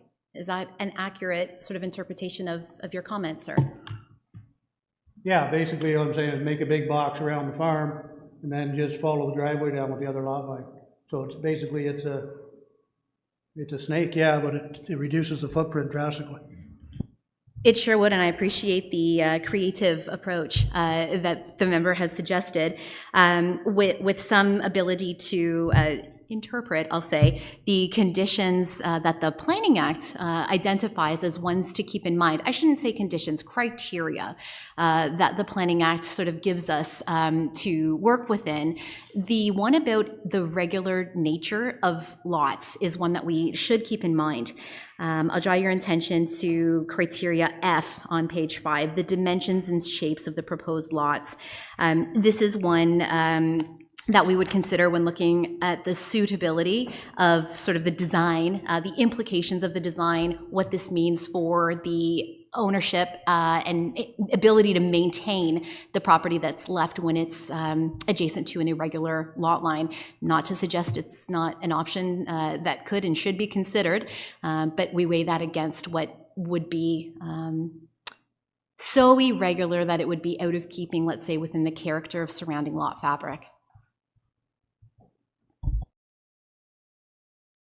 Anything further, Ms. Sargent? You please to Ms. Berry. So if they took your suggestion and straightened the lane, came straight up, does that mean that they would lose the shed at the back too, or would it open up again when you got up to the top? Just a couple points through to the member. We wouldn't suggest that there's any need to change the dimensions at the north part of the lot. And the second, the second point being this idea about sort of the irregular maybe nature. If we were to follow this and maybe come back around this way, we have to look no further than what we see in surrounding lotting, including at the northeast corner. So, you know, there are certainly occasions where curved lines are apparent. That was only answering your question and using it as a bridge to connect back to Member Yo's. Member Archer, thank you. If they move their laneway, make it straight. So you would go up the laneway and then it would come out to the left? Like they won't have to lose the shed at the back. Are you suggesting they lose the shed as well, like go straight up? Not at all. I think that we would certainly see that there's merit in whatever impact on the acreage that had, that the shed should stay with the severed lands. Thank you. Through you, are there not rules with respect to lot frontage? And would that impact if they straighten this out? Through to the member, yes, there absolutely are. The zoning bylaw would dictate the minimum frontage needed, and on occasion there's reasons to support reduced frontage. In fact, the committee looks at reductions in that nature and frequently. And so as part of what I would suggest to you is a required zoning bylaw amendment application, any reduction to the frontage, should there be this interest in the owner's part moving forward, I think we would be quite supportive of a reduced frontage for that reason. Sometimes these types of lots are called flag-shaped lots to represent that flagpole being the more narrow of part of the lot. Anything further from the committee? So if I might then to Ms. Berry, so you've discussed an official plan amendment with them and their answer was no, is that correct? Mr. Chair, yes, the exchanges that we've had were indicative of the process, the fees involved, et cetera, and that would be the sort of appropriate sequence of applications, is that the official plan amendment sets the policy framework, and once it is supportive of a particular lot size, the zoning then implements it, and finally the consent through those two approvals, in fact, would then just be through a delegated approval. The decision would be finally implemented through the director of the Development Services Department and would not need to return to this committee. And yet, if they were to straighten the driveway out, they wouldn't require the amendment. I would suggest that we could get quite close to that hectare mark by eliminating some of that front lawn area, and that would eliminate the need for an official plan amendment. So it seems to me there needs to be some compromise, but anything further for the planner? Mr. Strzok. Thanks again.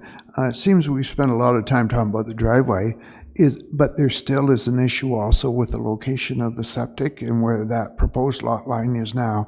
That also has to be addressed. Is that correct? That is correct. Yep, we definitely would want to ensure that the final parcel configuration, no matter what the acreage is, wholly contains the extent of the septic on its own severed lot. All right, well, let's see what the applicant has to say then. Any further questions? No? All right. Is the applicant online? Does the applicant wish to speak to the application? Well, that's interesting. Is there anyone online wishing to speak in support of this application? In support of this application? Anyone online wishing to speak in opposition to the application? Opposition to the application? Mr. Strangway? Thanks, Mr. Chairman. I'm going to try it. I'm going to suggest a deferral on this application. All right. On the floor, let's have a little bit of discussion about that. Go ahead. Yeah. Yeah, I certainly understand what the owners are trying to accomplish, and I certainly understand the concerns that staff are bringing forward. It seems to me, as you have just suggested, that there needs to be a little bit of compromise and further discussion. Whether that's going to be fruitful, I don't know. But at this time, I would like to suggest that maybe we put something forward that would allow that to take place.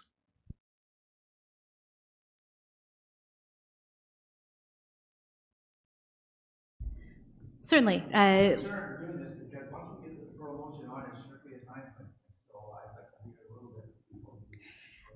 I support the idea of a deferral in particular because the proponent or, an agent on their behalf hasn't attended the hearing to be benefiting from the discussion of the committee, the questions and the answers, and to see if there's been sort of any interest or movement on considering a revised shape of the parcel. And I think certainly at a minimum that's an appropriate decision to consider. I'm sure nobody has forgotten anything I've said, but would just like to reiterate if there's any suggestion about a time frame, that it be as quick as possible. Again, not for us, but for the benefit of the owners. They have been really patient through this process with us, and I'm sure would appreciate something to work with. And anyway, if they aren't interested in changing the size, at least we get it right back in front of the committee to make a decision to approve or deny. I'm extremely surprised that the applicant isn't here. I don't think this has ever happened where we've had an actual proposal to deny an application and no one has showed up. Like, that really surprises me. Anyway, Mr. Strangway, go ahead. I'm going to put forth a motion to defer this application for up to 3 months, and with the ability for it to come forward anytime prior to that 3 months if something is worked out. I'm not going to ask for a second until I ask Ms. Berry. Now, you indicated you want to bring it back as quickly as possible. Where are you with that? That time frame is reasonable the way it's been set out. The member has suggested at a maximum of 3 months, I think I heard. So if there's an opportunity to bring it sooner, we would do so. All right, so we'll say the latest would be the March 23rd, 2023 meeting. All right. Do I have a seconder?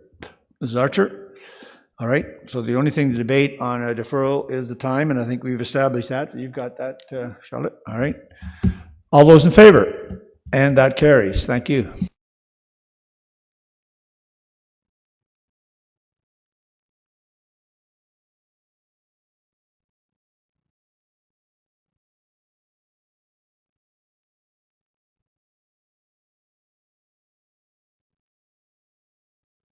Right, that's 057, and this is 1023 Little Britain Road, Geographic Township, Mariposa. And Ms. Berry, I believe you're seeking a deferral. Go ahead. Thank you, Mr. Chair. Yes, we are returning to this matter by way of update and requesting that the deferral that's in place be further deferred. Now, for the benefit of the committee, I will just remind the committee that at the committee's August 18 public hearing, a motion was moved allowing for a deferral to provide the owner and the Conservation Authority time to address a violation on the property. And at that time, the deferral was to bring the matter back no later than this meeting, the end of the year. We understand in preparing for this meeting that the owner submitted a permit application to address the violation through to Kawartha Conservation staff, who have reviewed it. Now, the permit, through staff's opinion, is that it cannot be supported, and when cases like this come up, the owner is required to therefore have a board hearing with the board of directors at Kawartha Conservation. It's the board then that would determine if the permit should be approved. Prior to the Board of Directors convening for a hearing of the merits of that permit application, the staff at Kawartha Conservation have discussed with the owner the responsibilities on the owner's part to get that permit application in front of the board. One, that an elevation survey of the property be done to determine to what extent the grade has been modified within the regulatory flood hazard. This will then be used to complete a balanced cut and fill process for the material that has been added to the property to restore the removed flood storage. This will then also determine if there is enough space on the property to restore the previous flood storage. So that's one, a survey. Second, engineered hydraulic analyses to demonstrate that the size of the structure, and forgive me, I will remind the committee that the proposal is to facilitate the continued placement of a detached accessory building in the rear yard of this residential lot. So for it to remain in place, the Conservation Authority would require that these engineered hydraulic analyses demonstrate that the size of this structure and the placement of fill will have no adverse hydraulic or fluvial impacts on Mariposa Creek. That would include the impact of this cut and fill analysis for the extent that the grade has been altered at this residential property. So Kawartha Conservation has explained this to the owner, though we haven't had subsequent discussions ourselves from planning staff's perspective with the owner. We understand that the owner continues to work with Kawartha Conservation. In this regard, we would like to provide the owner with enough time to obtain the pieces of information that Kawartha Conservation has required of him, and that based on their understanding of how long that will take, and then, of course, to convene a board hearing and to get us information to convey back to this committee, that a 6-month further extension to the deferral is their recommendation. I support that. I understand the reasons for it. And we trust that within this 6-month period, that would be bringing us to the committee's June 22nd meeting next year, that we have this deferral granted. Certainly, if there was an opportunity to bring it forward sooner, we would support that language in the deferral motion as well. And I'll just conclude, Mr. Chair, by saying that we haven't had an indication that the owner objects to the requirements ahead of him, or that there's any issue with the suggested timeframe. Thanks. All right, let's just see. Is the owner online? Does the owner wish to speak to the deferral? No, proposed deferral? No. Is there anyone online, excuse me, anyone online wishing to speak in support of the application? In support of the application? Anyone online wishing to speak in opposition to the application? And for the new members, I do that even though we're looking at a deferral, because there may very well have been someone who was notified of this application but was not notified that we were looking for a deferral, and all of a sudden they appear on the screen. So if they appear on the screen, they've taken the time to come, we will hear them. So, all right. That being the case, you've heard Ms. Berry's comments. Have I got a deferral motion? Councillor Yeo. And do I have a seconder? Okay, Ms. Richardson. All right. Time frame has been decided to come back to the committee no later than the June 23rd meeting, June 22nd, 2023. All right. All those in favor? And that carries. Thank you. All right. We're now dealing with file number D20-2022-064. The location is 10 Leaf Street, Geographic Township of Fenelon. Again, Ms. Berry, and again, we're looking at a deferral. Go ahead, Ms. Berry. We are, so thank you. And just as was the previous case, this is also a request to extend a previous deferral granted by the committee. In this case, why don't I tell you what the nature of the application is first, since we glazed over that in the first one. This again is to permit that the detached accessory building, which is essentially a garage, also used for workshop purposes, that's already been located within the front yard and at a reduced front yard setback, that through its associated variance application, that it be permitted to remain there. There were concerns raised by our colleagues in the Building and Septic Division as to the encroachment of the garage on the septic field. And so in order to allow for additional review time between the owners and septic staff, the committee approved that this matter be deferred, again, coming back no later than this meeting. In this case, it's the owner that has requested additional time to review the system requirements with his contractor, the installer, and the sewage system company. According to the owners, they've explained that the sewage system peat moss needs to be removed in order to see how the system is functioning, and from there to be able to devise a drainage solution. In the opinion of the owner, in talking with his consultants, this is work that really wouldn't be able to get started until next March.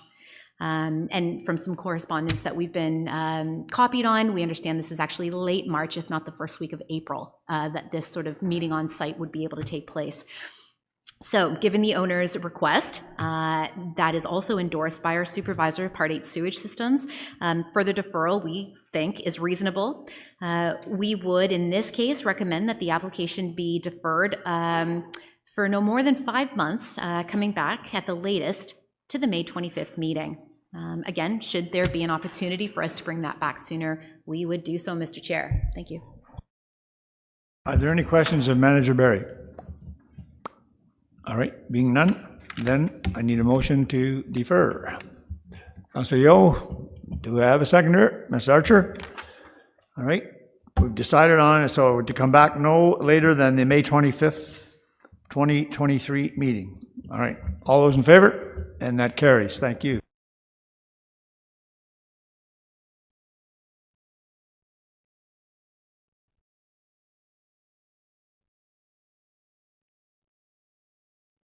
Geez.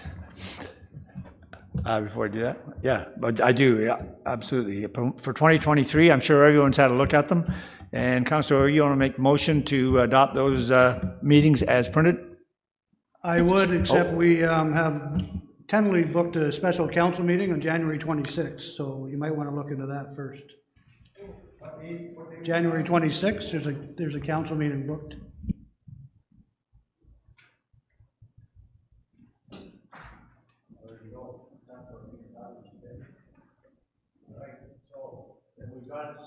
Change it to the 27th. Does that interfere with anybody's?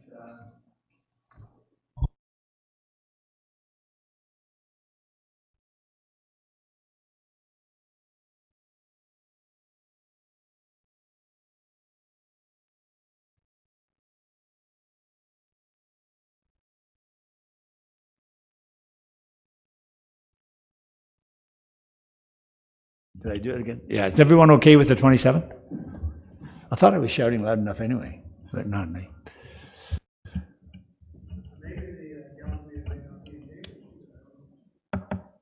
Yeah, we can't bet on that though and speculate, and then it happens. And yeah, I need at least 3 people to be here.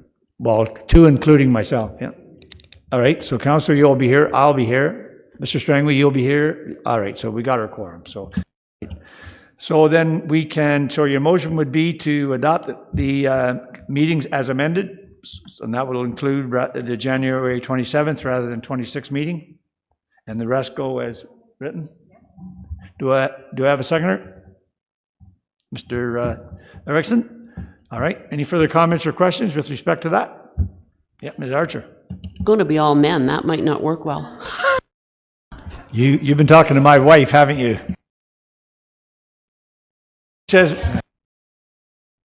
My wife says men are one-dimensional. I've never asked her what that means.